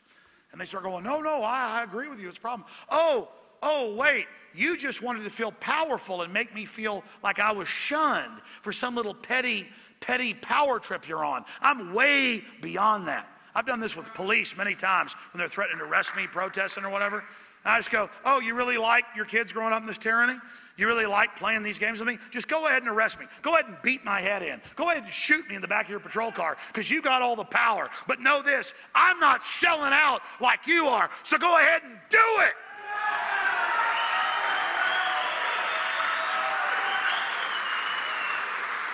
And at that point, those groveling to the system lose all their power, because I don't care anymore, and I'm beyond all your games. I'm beyond your whole matrix, your whole system of bullshit. It's over. When I talk to you, when I meet you in person, I'm just like, my God, why am I the person even up here doing this?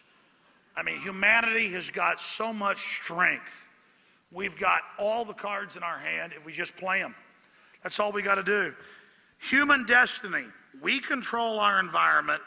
Technocrats are engineering us.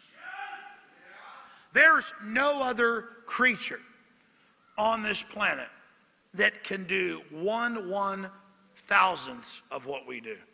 There are no creatures that can even begin to do anything. And let me tell you, I love elephants. I love whales. I love the raccoons that break into my garage and rob the refrigerator. I even set a camera up to watch them. About 10 of them invaded my dad's house. He took photos of them sitting on the counter, sitting there eating apples. but they're not designing rockets. They're not building computers. They're not making beautiful music. And again, just value who you are. So much in defeating the globalists, everything they do is about making you think you're crap, making you think you're worthless, making you think you're petty. So you need to buy into their system when every human being on this world is beautiful and is amazing and is a creature of unlimited potential.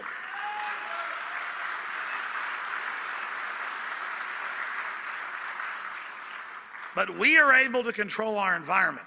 So an inbred group of psychopaths that I'll get to in a moment, they are creating a false environment, like we're at the zoo or something. That's how they see us. Henry Kissinger writes books calling the military dumb animals. I mean, they constantly talk about how we're animals, we're scum, we're trash. That's how they always sell their abuse on different groups and people. And now across the board, we're dumb animals. We don't have a soul. They have a soul because they're illuminated, and they deserve to go on, and we deserve to die. No, we're just not twisted freaks like you that would figure out elaborate scams to cheat and hammer and screw everybody. It's you, the cancer, that is the aberrant problem. It's you that needs to be kicked off this planet.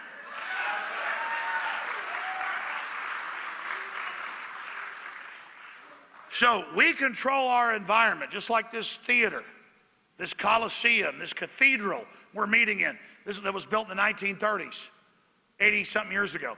We control the environment. You individually, everything you stand for is incredibly powerful. Don't ever forget how powerful you are. So the social engineers have created this artificial system. It's not complete yet. People say, well, are they in total control, Alex? No, they're trying to get in control. They've got a lot of power. They're able to steer things, and we're in there trying to steer the ship away from despotism towards freedom. And that's the issue. There's nothing they can do against people power. There's nothing they can do when the individual is enlightened, when the individual is aware, when the individual is involved, when the individual realizes that every little thing they do adds together and that many hands make light work. That is what the global system is afraid of. So they are creating an artificial environment for us all. We should become aware of it. We should realize all electronics, all systems we're given on record. I've interviewed Dr. Stallman, all the big engineers are designed to control us. We're paying with the iPhones and all the rest of it for the back doors that they built into it. And I'm not saying, oh my God, don't use an iPhone because they control it or tracking us. Just realize you've got a powerful enemy weapon that's meant to be used against you, and you better use it against them. Because a weapon can be used by whoever's hands it's in. Realize this is powerful technology. This is Star Trek right here. And this wasn't given to us because they want us to, buy their $200 phone made by slaves. This was given to us because it's meant to track and control us. But we're going to use this tool against them. And while we use the tool, we're going to talk about the Trojan horse built into it. You understand that? We're getting in the ring with the system. That's what we're doing. And we're aware of who we're in the ring with. Now, moving quicker here. Fighting tyranny is not work. It is destiny. It is fulfillment. Survival is winning. Wonderment is winning. Realizing how beautiful life is. Watching flowers grow outside your house, or ants building a ant bed, or watching your children play. This is all incredible, and we're not going to get fulfillment from the globalist brainwashing corporate system. We're going to get fulfillment from what it is to be alive on a planet hurtling through space, orbiting this sun in the Milky Way galaxy. And with that, I got to give you a line from a Rush song. Put aside the alienation, get on with the fascination, the real relation, the underlying theme. Reality is what matters. Look, I can talk to millions of people, more than 3 million people a day, But there is so much more energy. It is so much more real to actually be here with you now. And I want to talk about this. Here's Wired Magazine, the latest issue that Rob Jacobson bought and brought to me. Your next car will drive itself. And they've already said, and a whole bunch of states already have robot 18-wheelers and robot cars. And they're already saying, as I said they would do 5 years ago, the robot cars have less wrecks. Maybe you shouldn't be allowed to drive. And the robot cars are watching you. And the robot cars know when you've been naughty. And I've got all these articles, how they're going to do it, just like all the drones. Oh, you think the military loves Ron Paul and is waking up? Yeah. We got like 10 years till everything's combat droids on the ground and AI, self-aware, autonomous kill drones. The New World Order is taking all your energy, all your work, all the science you develop, all the things you do, and building a Skynet. You know, Skynet predates the Terminator. The Terminator isn't life imitating art, it's art imitating life. You can go pull up Pentagon documents about a SkyGrid Skynet from the 70s and all the drones they were going to have. And then I interviewed the former head of Star Wars program. He said by the late 70s, you were told it was launched in the 80s, they already had hundreds of drones in orbit with Sabo DU rounds that could decapitate every government on Earth in 1 hour in the 1970s. That's where the national security state is. That's where your money went. That was almost 40 years ago. Why do you think they're so arrogant? But despite the fact that they have all that power, they're still scared of you for a good reason. If we can turn this around before they get their automated robot system in place, we've got a good chance of beating them. Once that robot system's in place, then it's time for God to step in.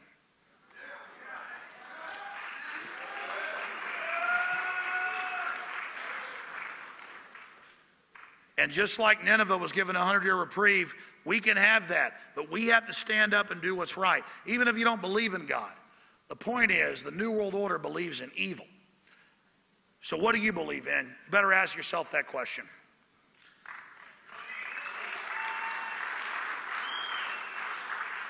The controllers know that we are not animals. They know that we are builders and creators, as I said earlier.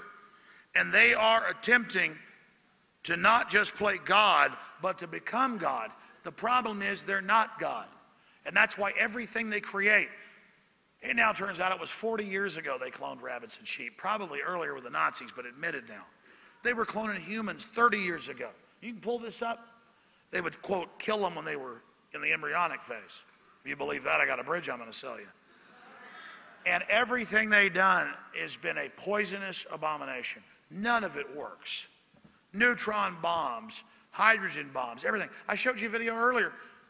This is on the national news. Oh, we fired several hundred high-powered hydrogen bombs into the atmosphere to see if we could ignite the planet's atmosphere.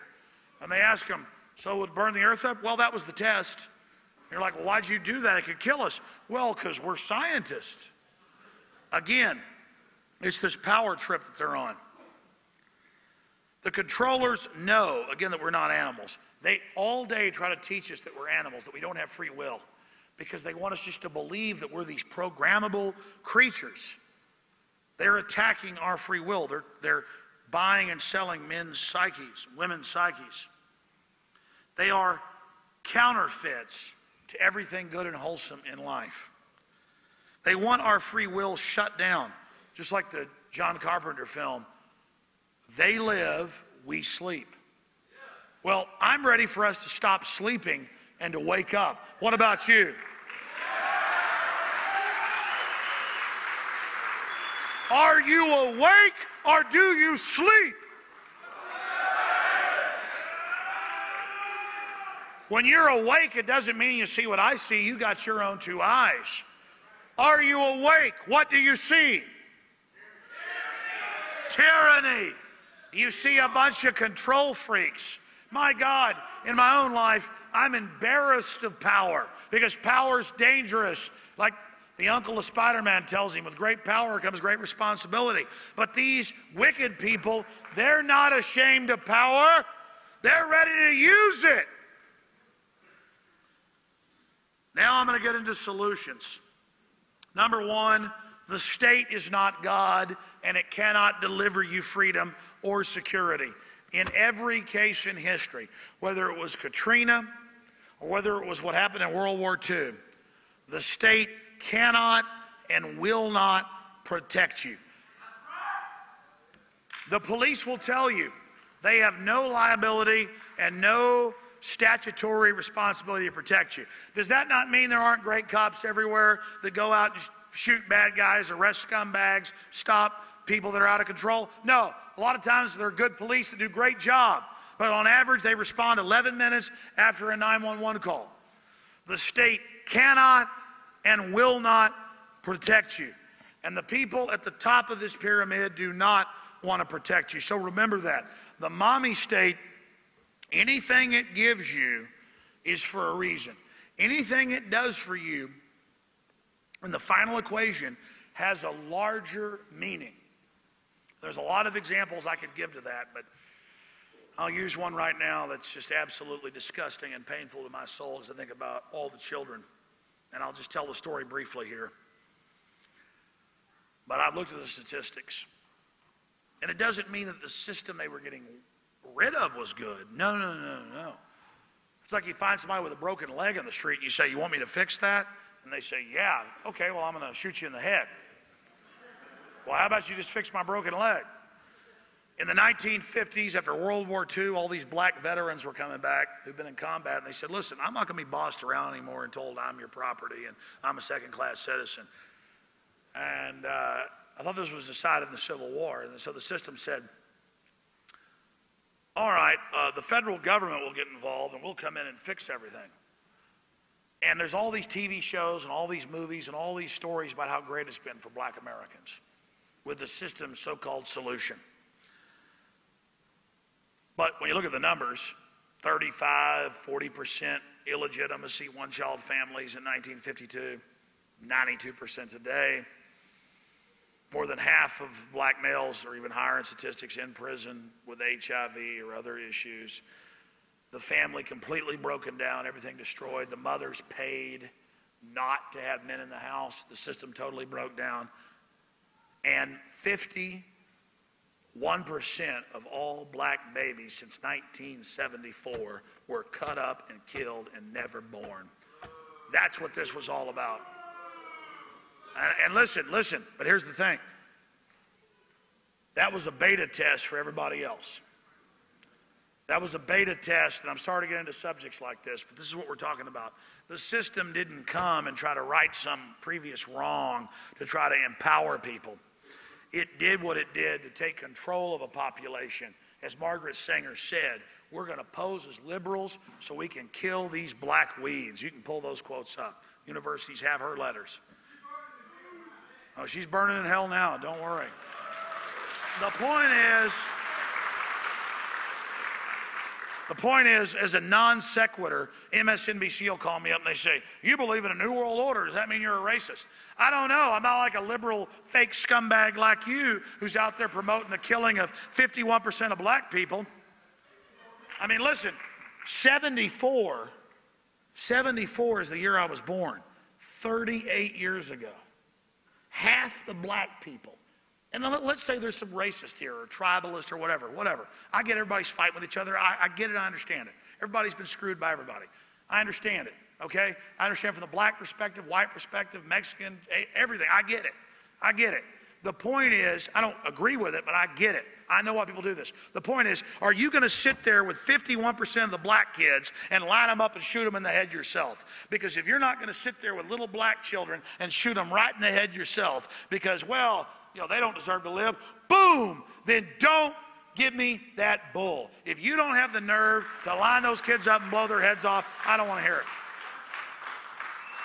That's what I'm talking about. This is an anti-human agenda that's being done against us all, and it's got to come down. It's got to be defeated. It's got to be changed. Cancer's up by over 2,000% in the last 50 years. Diabetes by 3,000+%. Neurological disorders, thousands of percent. Autism, 10,000%. The plague is everywhere. We're all being killed. We're all being attacked. We're all being aborted after we're born, and I'm sick of it. And it's time for the New World Order to back off.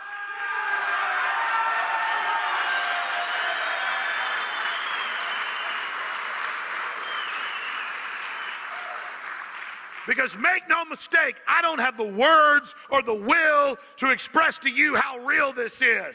You're experiencing it, how real it is. And they start World War III, you're really going to see how real it is. Because these globalists are so ruthless, 9 out of 10 nuclear reactors are now openly leaking. And what does the EPA do? They raise the level of radioactive waste that's safe 100,000 times. You go look at the EPA's own website. These are crazy people. My God, I've almost gone crazy just watching them.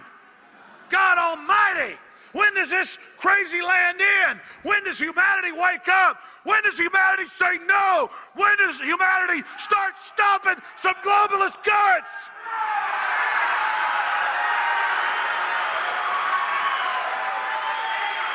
Make no mistake, humanity. The globalists are watching right now. I want to hear humanity's war growl.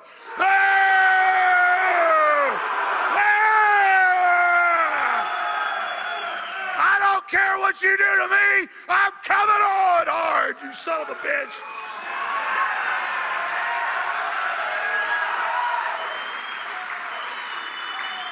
Do we really want to turn our species over and everything we are and everything we're ever going to be to a bunch of inbred, psychopath, globalist trash?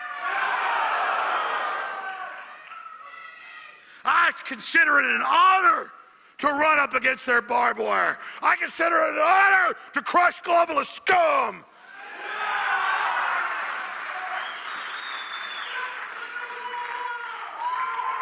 This war we face is run by a bunch of chicken-neck, globalist, cowardly nerds who think we're weak, and they've learned how to attack real men through sneaky means.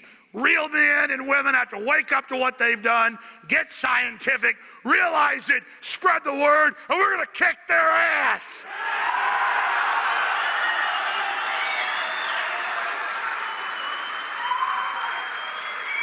You know, George W. Bush, after he staged 9/11 with his daddy, he said, you're either with us or with those Al-Qaeda terrorists they hired on record.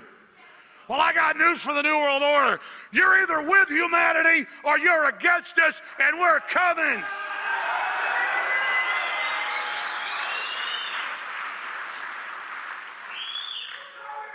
All right, get moving here. There's only 3 pages left.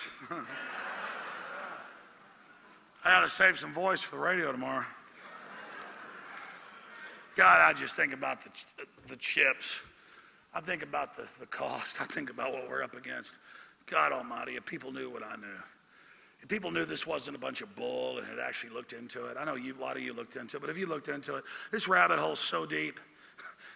Things I've seen are so out of control. It's ridiculous that anybody would serve this system, that anybody could think that you're going to win serving this evil. The only thing you're going to do is destroy your family. There's not even a choice here fighting this New World Order. There's not even a debate. There's not even a discussion once you've seen what I've seen. And I know a lot of you've seen it. A lot of you've seen things I hadn't seen. How the hell could we give ourselves over to this evil? How could we be part of this? All I know is it's a choice. And I'm saying, I'm not part of this, and I'm putting all in against this right now. Right now. Right now on the table. And that's what it is to be alive. You want to be alive? You're not going to find it in some Armani suit. You're not going to find it in a mansion or some bling. You're going to find truth defending the innocent against evil. That's the only place you're going to find it.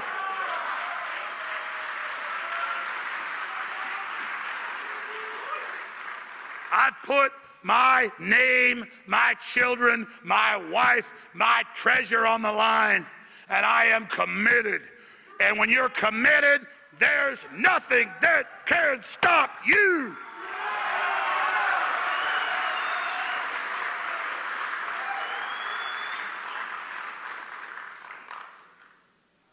Can you imagine the awakening that's going to happen if they release those bioweapons? After we've warned people so much, God Almighty, I hope the next phases of what we've broken down don't happen. God Almighty, I hope they don't. But I know one thing, I'm sure selfish. I've sure gotten my family ready. What are the solutions? Well, first off, it's to wake up. And I've already talked about what that means. That's different for every person out there. But to wake up is to tune into something powerful.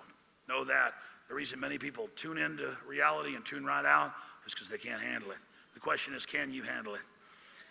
Wake others up once you're awake. That is the key. Realize that you are the most important of missions. You are on an incredible mission, alive in an amazing time, in a struggle against death and life. I had good and evil here, but that's not right. It's death and life. The New World Order. I used to read the Bible as a child. I didn't understand it. The devil comes to kill, steal, and destroy. That's all it wants. That's all it's here to do, is destroy this planet. And it's a great contest that we're involved in. And the system tells us it doesn't matter what we do. It's all preordained, but that's a lie. Because if you really know the history in the world, we are deciding what we do, what we stand for, brings in God's providence. I already talked about this earlier. The devil's greatest trick is convincing the world he doesn't exist. Again, I'll say this to you now. If you're an atheist, if you're whatever you are, the point is the elite, I've studied them, they believe in a devil. They believe in Lucifer. They worship a Lucifer. And whether it's real or not, they're manifesting it at Skull and Bones and Bohemian Grove and all the rest of it. They revel in hurting innocents. They revel in hurting children. Everything they stand for is the opposite of what we stand for. Think about that. Look at history before you deny or scoff, because those that ignore history are fools, and they will repeat it. I seek to not repeat history. I seek a reprieve. Realize that you're on the most important mission of missions, and that you represent the survival of humanity and the struggle of good versus evil. An infinity of activism. Everything you do, you won't hear it back, at least the first day or the first year. But it will come back to you. The question is, do you realize it? It's like a rock in a pond. What is that activism doing? What does that activism say? What is it going to create in the larger destiny? That's the question. And again, it's that right purpose. It's that commitment. It's not that you even think you're going to save the world by your actions. It's that the spirit of liberty and freedom and truth and justice, and that you do the right thing because you're compelled to do it. And that's an unstoppable order in the world. That's a transmission. That's a coded message. That's a command. It's a demand. It is calling down the power of the creator of the universe. And nothing can stop that. You're not going to find it in these 501c3 sold out New World Order churches. You're going to find it. You're going to find it facing evil. Recognize false paradigms and help others recognize them. And there's just countless false paradigms. And no one's pure, so everything's false to a certain extent. But there is all these false systems of thought and dichotomies, but they're always about playing groups off against each other. They're always about division. They're always about infighting. They're always seeking to divide the people. And you can recognize them once you're awake. Once you have discernment, you will recognize them. Map the artificial habitat proto-matrix grid. And a proto-matrix is a matrix that's not complete yet. The Matrix movie, as I said with Terminator, was actually written about again in the 70s. You can pull this up. It's in my book, Descent into Tyranny, online. It's free online everywhere. Where the Pentagon talked about all the things you basically see in the Matrix as their own crazy vision of how we're all plugged into machines incrementally we're being programmed towards interfacing with the machines, into buying into the false reality, buying into the robot cars, the robot houses, the robot helicopters, the robot drones, a system where we're displaced from everything, and these big automated systems run everything so that we don't have a choice, so we don't live on the land, so we're not independent, and all the government documents and all the government training is attacking those Amish and those farmers and those separatists and those people that want to be left alone and grow their own food. They've got to be watched. They're dangerous because it wants to force you into its system where it controls you. Realize that. It's happening. It's part of this dependence control grid that we're facing.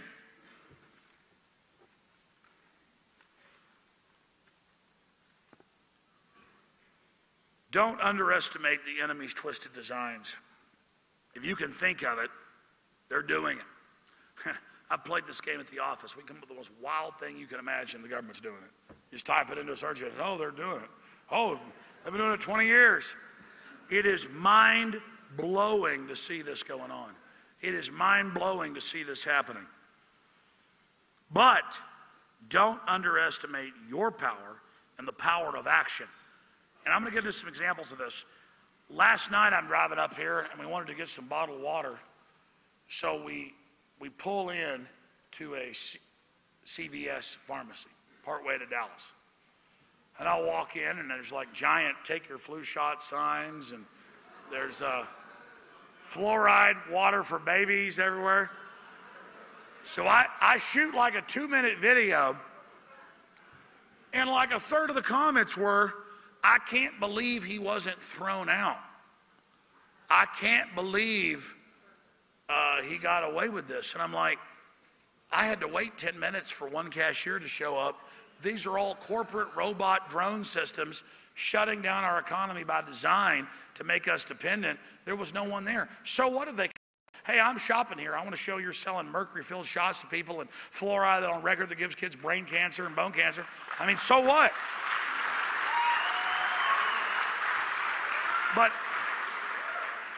But what's amazing about this is that people didn't believe I did it. Like, it was so bold. He walked in for 2 minutes and showed somebody something. That guy's it's got to be fake. I mean, who are these people that they think to turn up? I mean, literally, I'm walking along to get some bottled water, and I'm like, it's all got fluoride in it for babies. And I'm just going, oh, we got this going on here? Yeah. And people think it's fake. So don't underestimate the enemy's twisted designs, but don't underestimate your own power. I mean, looking at this, I sneak into Bohemian Grove. People can't believe I actually did it. No, but there are hundreds of examples of stuff I've done, and I'm nobody.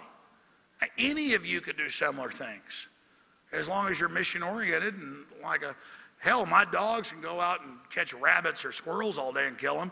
Not because they're superheroes, they just go out and do it. I mean, it's not hard. But my point is that I just went through, I BS the Secret Service, I got the footage, I got out. People were like, it's impossible. No one can get in there. No one could do that. And then I stormed the Texas Capitol. I was ready to be arrested. I stormed in. Hey, you're going to let the TSA grope everybody after you unanimously voted to do it? And people said, they said, it must be fake. No one could do something like that. Well, I bet there's people in this audience who stormed the Capitol with me. Not once, but twice. Right over here. What, are you a government agent, part of a Hollywood film? Yes, he is. He says he is. The point is that hundreds of times I have done things that were easy to do. And everybody's like, that couldn't be real. He couldn't possibly do that. And that's this idea that you're little. You don't have power. You can't get stuff done. It's ridiculous. I never intended 17 years ago getting an access television show in Austin, Texas. I never intended to now, 17 years later, conservatively be reaching 15 million people every week. I mean, I never even...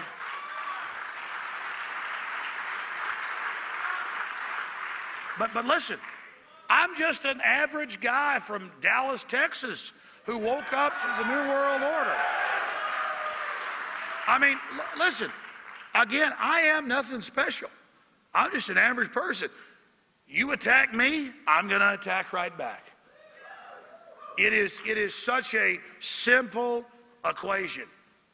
I've simply stood up 17 years ago, and I've seen devastating effects on the globalist. I've had victory after victory after victory after victory after victory.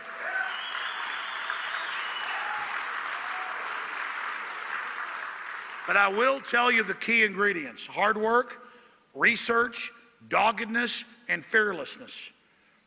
Because once you commit to something, that's just the way it is. And that's nothing special. That's a human trait that I share with my ancestors and that you share with your ancestors. And the globalists cannot take that away from you. Here are some of the points. Bohemian Grove, people didn't believe that was real, even though they admit it and were threatening me.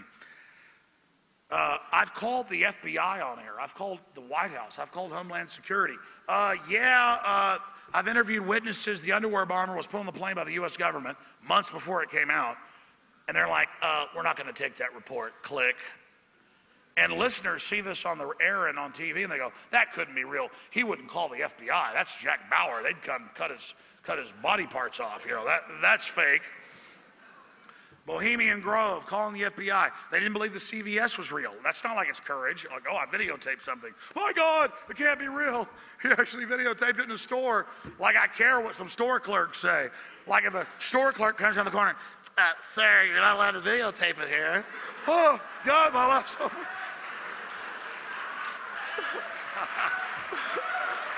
I mean, oh, really? This is really getting to me right now. Now, if somebody calls up and threatens to kill your family, that does have an effect. You just double down. The point is that the average person is so disempowered, and it's sad. Again, you got power, use it, stand up. You're only alive once. You only got red blood pumping through your veins. We all got red blood. You only got it one time, folks. That's it. It's all a test. And at the end of my life, I can say, I've made a lot of mistakes. I've had a lot of problems. But you know what? I didn't cower to a bunch of scum, and I stood up to them.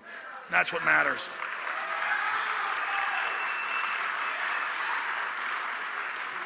We're told these lies that you can't fight City Hall.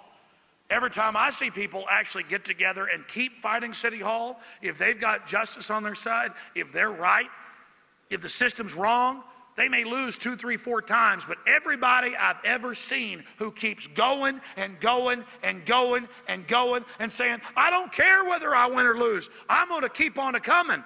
Nobody can stand up against that. In fact, it was the founder of the Texas Rangers that said, I'm going to probably butcher this from memory, but a man in the wrong can't win against a man in the right who keeps on coming. It is that commitment to keep on coming that is going to defeat the globalist. Continuing with successes. We can fight City Hall. We are fighting City Hall. Look at We Are Change. A 19-year-old kid, part of New York 9/11 Truth. Luke Radowski gets kicked out of 9/11 Truth because his foundation funded in New York. He's getting into the New World Order. He's getting into how America's controlled by these banking interests. He's not just blaming America like the globalists wanted him to. He's actually realizing there's a group above America using us as their power slave, and they tell him, you're out of the group. Then I get calls. I get invited to join, and oh, these people want to meet with you, and all these fancy rich people. No, I don't want to meet with you either. So I call Luke up, and I say, well, they don't want me to talk to you. I better get you on. And I get this one 19-year-old kid from New York. There's now like 400 plus groups all over the world. We Are Change, Real Change, fighting the globalists. Another example of what action does. The universe responds to it. The universe responds to commitment and honor and sacrifice. And that's one of the biggest solutions here, and I'm going to get to it right now. Look at Ron Paul.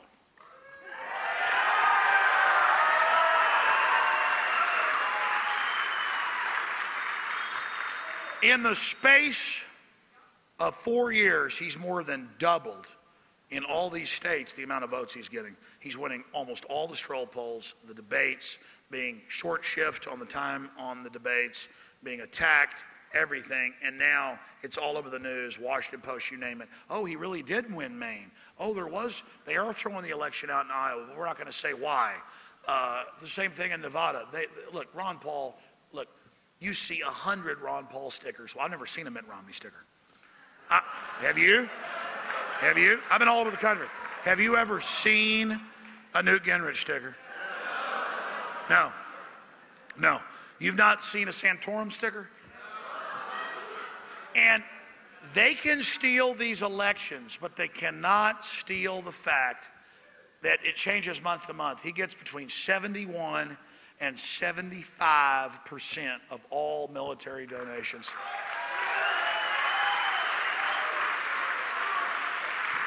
Let me ask you a question. Do you think that scares the hell out of the New World Order?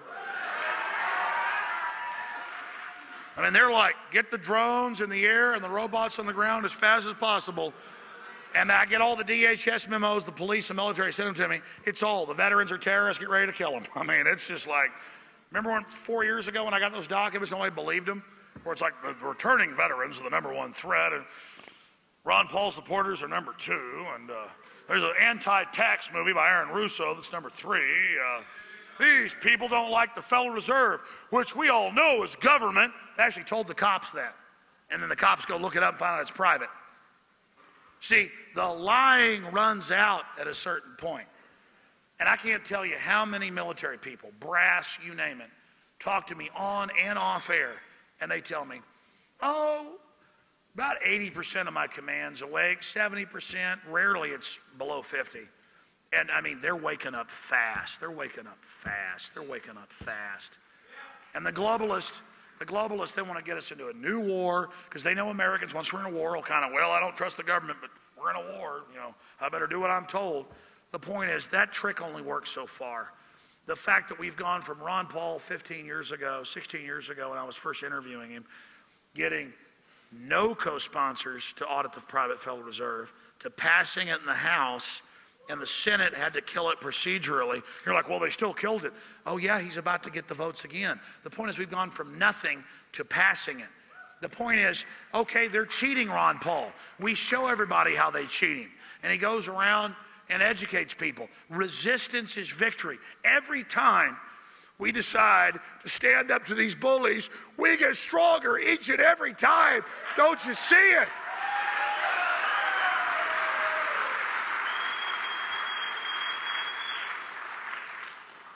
More solutions. 15 years ago, 13 years ago, you couldn't find organic food on a store shelf. Now, even at mainline grocery stores, half of it's organic, or at least they say it is. The point is, we're winning, voting with our dollars. That's a blueprint to defeat the New World Order. Did I mention all of this is the fact that we have the power, we've got the energy, we're the people, we're the mass, we're humanity, and these globalists that think they're God are a bunch of malfunctioning, aberrant psychopaths.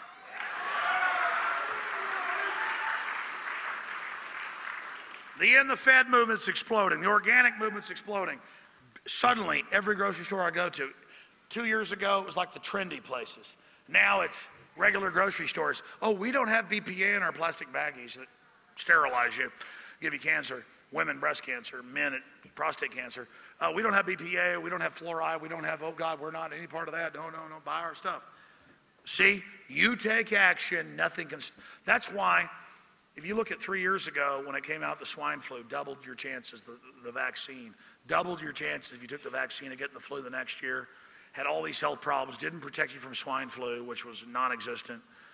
The H1N1, all this garbage. As soon as all that happened, suddenly everywhere you go, it's flyers. People come into your office. We'll bring a chocolate cake and shots. They're free. Oh, a big mega corporation like Bayer Pharmaceutical that worked with the Nazis, caught for 10 years shipping out tainted blood to hemophiliacs a few years ago, and Merck and all you got a free cake, and then they call them, look this up, I'm not lying, a vaccine party.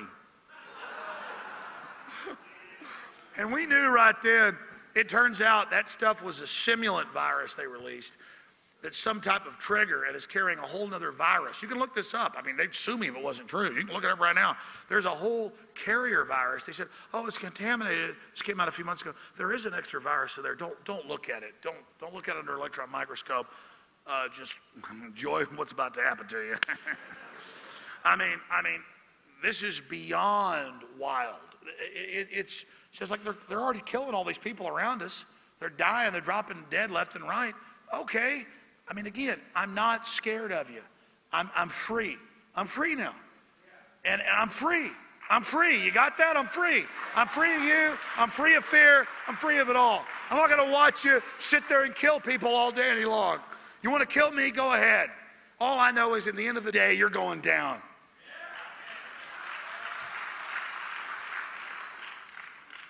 Continuing here, states' rights is exploding. Nullification of out-of-control globalist edicts through our federal government are exploding. Cities, from the one in Tampa with 1 million people to Calgary up in Canada to all over, are removing fluoride. And oh yeah, they have the scientists come in and go, 7-fold increase in bone cancer, brain damage. Here's all the documents, and they go, okay, you're right. We're going to take it out. And people are like, well, Alex, even though you're having some successes, the states in New Jersey and Arkansas are just passing laws to forcibly fluoridate the water. They're like, see, you failed. The feds came in and got them. I'm like, I failed? We pointed out it's not the law and made them respond counterattacking. I'm in the fight. I'm not failing. I'm not just laying here and taking somebody attacking me. And you think I've just begun to fight? I haven't even gotten started. Look, they can't kill this message. They've learned that. You're there. You are the future. You are the leaders. You are the resistance. That's not just something here for a crowd to make you feel good. I mean it right here in my heart. You are the resistance. You are the future. Your children are the future. You are what's standing between us and the eugenicist death cult of the New World Order. You understand that? You realize that responsibility? What are you going to do? Let me hear your war growl. Ah!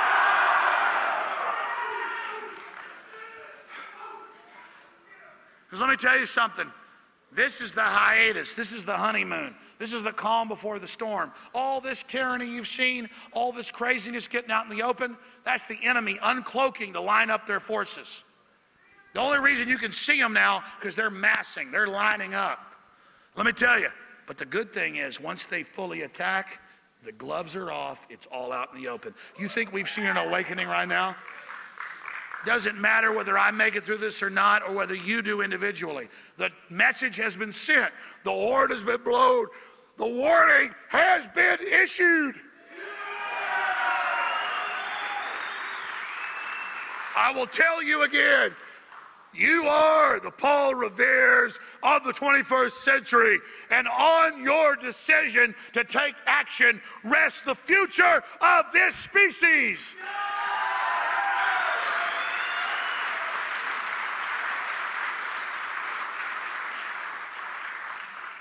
All right, in conclusion, then they've got some microphones over here, and I'll take some questions.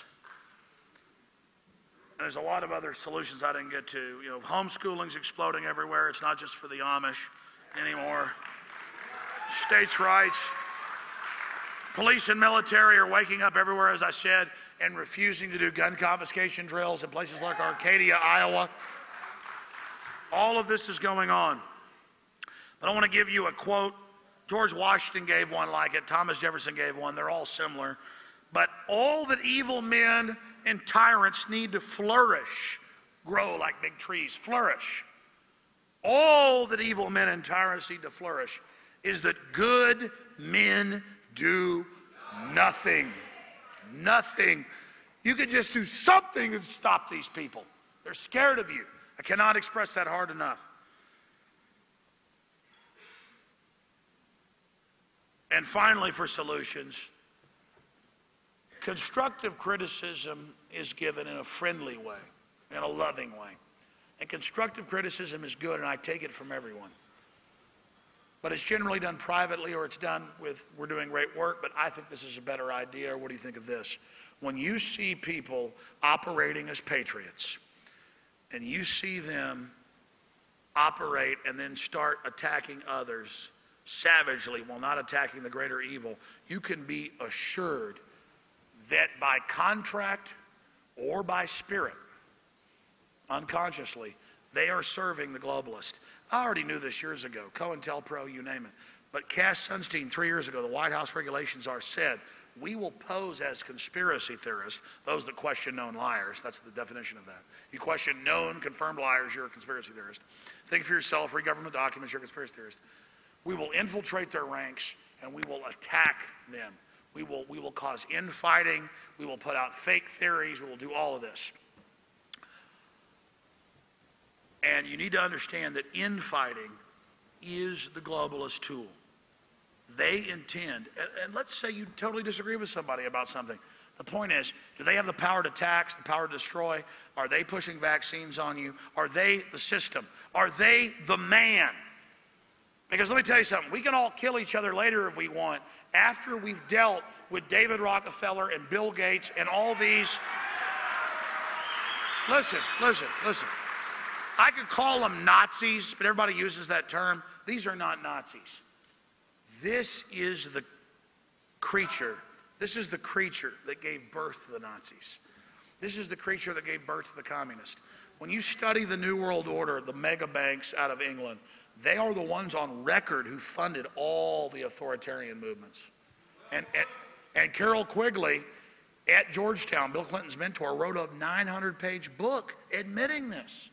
And what's crazy is I don't just believe his book. I've separately looked at all the documents. He's writing a book, only 1,000 copies for the State Department, so that their own CIA section chiefs and others could understand this. They got to write a book like, here's how the evil works. We fund the fascist, the communist, we fund it all. Here it is. These people are like, and of course one leaked out, Quigley admitted it was his.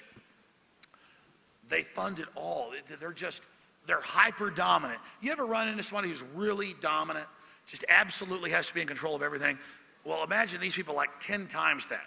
And if they can get the power, they're going to do it. If they can dominate you, they're going to do it.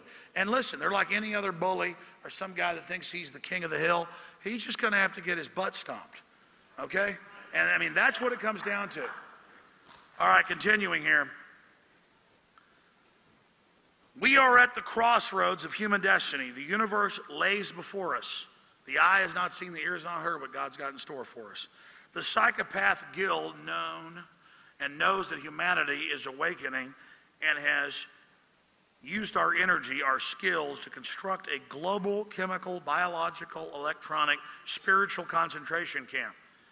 But our spiritual discernment and our ancestral genetics has sensed the threat, and for every action there is an equal and opposite reaction, and you are that shield of humanity.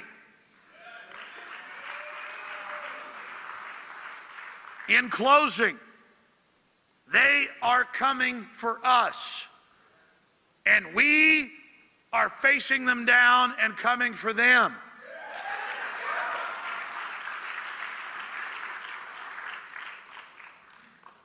The globalists are girded for war against us, as I mentioned earlier. Spy satellites are now watching farmers.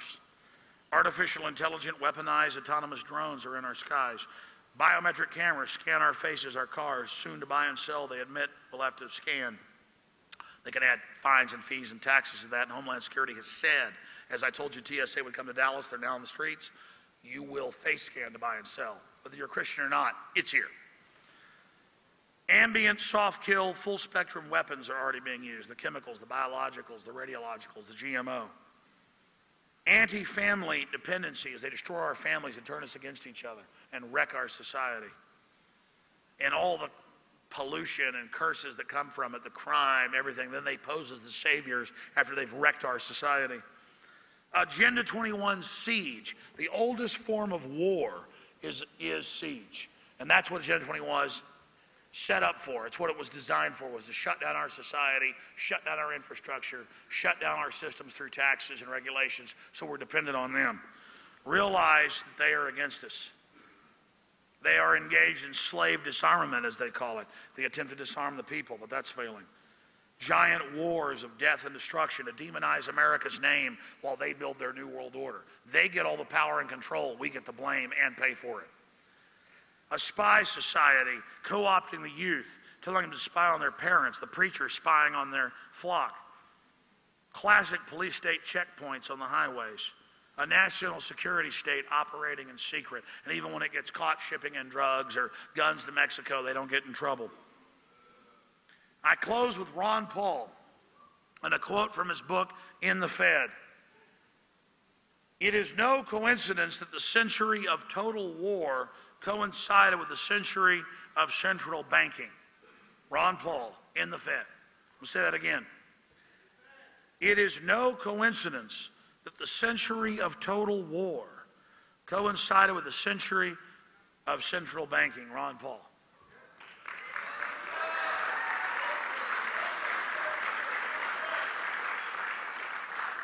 Americans come from diverse backgrounds, but everyone came here through adversity. We're a strong, vibrant, but also warlike country. And it's easy for us to have an enemy dangled in front of us and we charge off to destroy them. Let's not be mindless beasts of war for the globalists to destroy countries they want to take over. Let's become conscious of this and realize the real enemy has taken over our nation, as Cicero said, not with a banner openly against our walls, but from within as the traitor, as the plague. We must cut off the enemy's blood supply. We must outlaw fractional reserve banking, the true power of the money changer.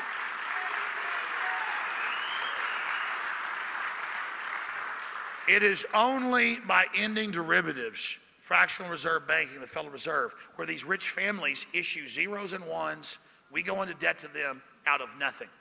That is the root, the heart of the New World Order. The love of money, I wouldn't say, is the root of all evil. It is to a certain extent. But it's the creation of money that is the root of evil's control. And that's what we face. So I have given you here what I believe, and from my research, what I have seen is the clearest path towards resisting the globalist. And certainly you can add upon this. It doesn't mean I have all the answers or know the best ways to deal with all of this. But I have fought hard against these people, and I've studied them deeply and committed my entire intellect and being and psyche and will and spirit to this fight. And I know that they can be defeated. I know that they will be defeated if you, humanity, makes the decision to stand against them. But I've done what I can do. The ball is in your court. You will decide the destiny. When we act, God will provide the providence, but it's up to you to decide whether or not you want to resist these guys or play along with it for a while and hope that you're not affected. The choice is up to you. I want to thank everybody here in Dallas for coming out and people driving. People driving from Arkansas and Louisiana and New Mexico. I salute you. God bless you. You're awesome. Ask yourselves, what are you doing in this time of great challenge? What are you doing to unlock minds? Go to Infowars.com and PrisonPlanet.tv for the latest headlines and cutting-edge information.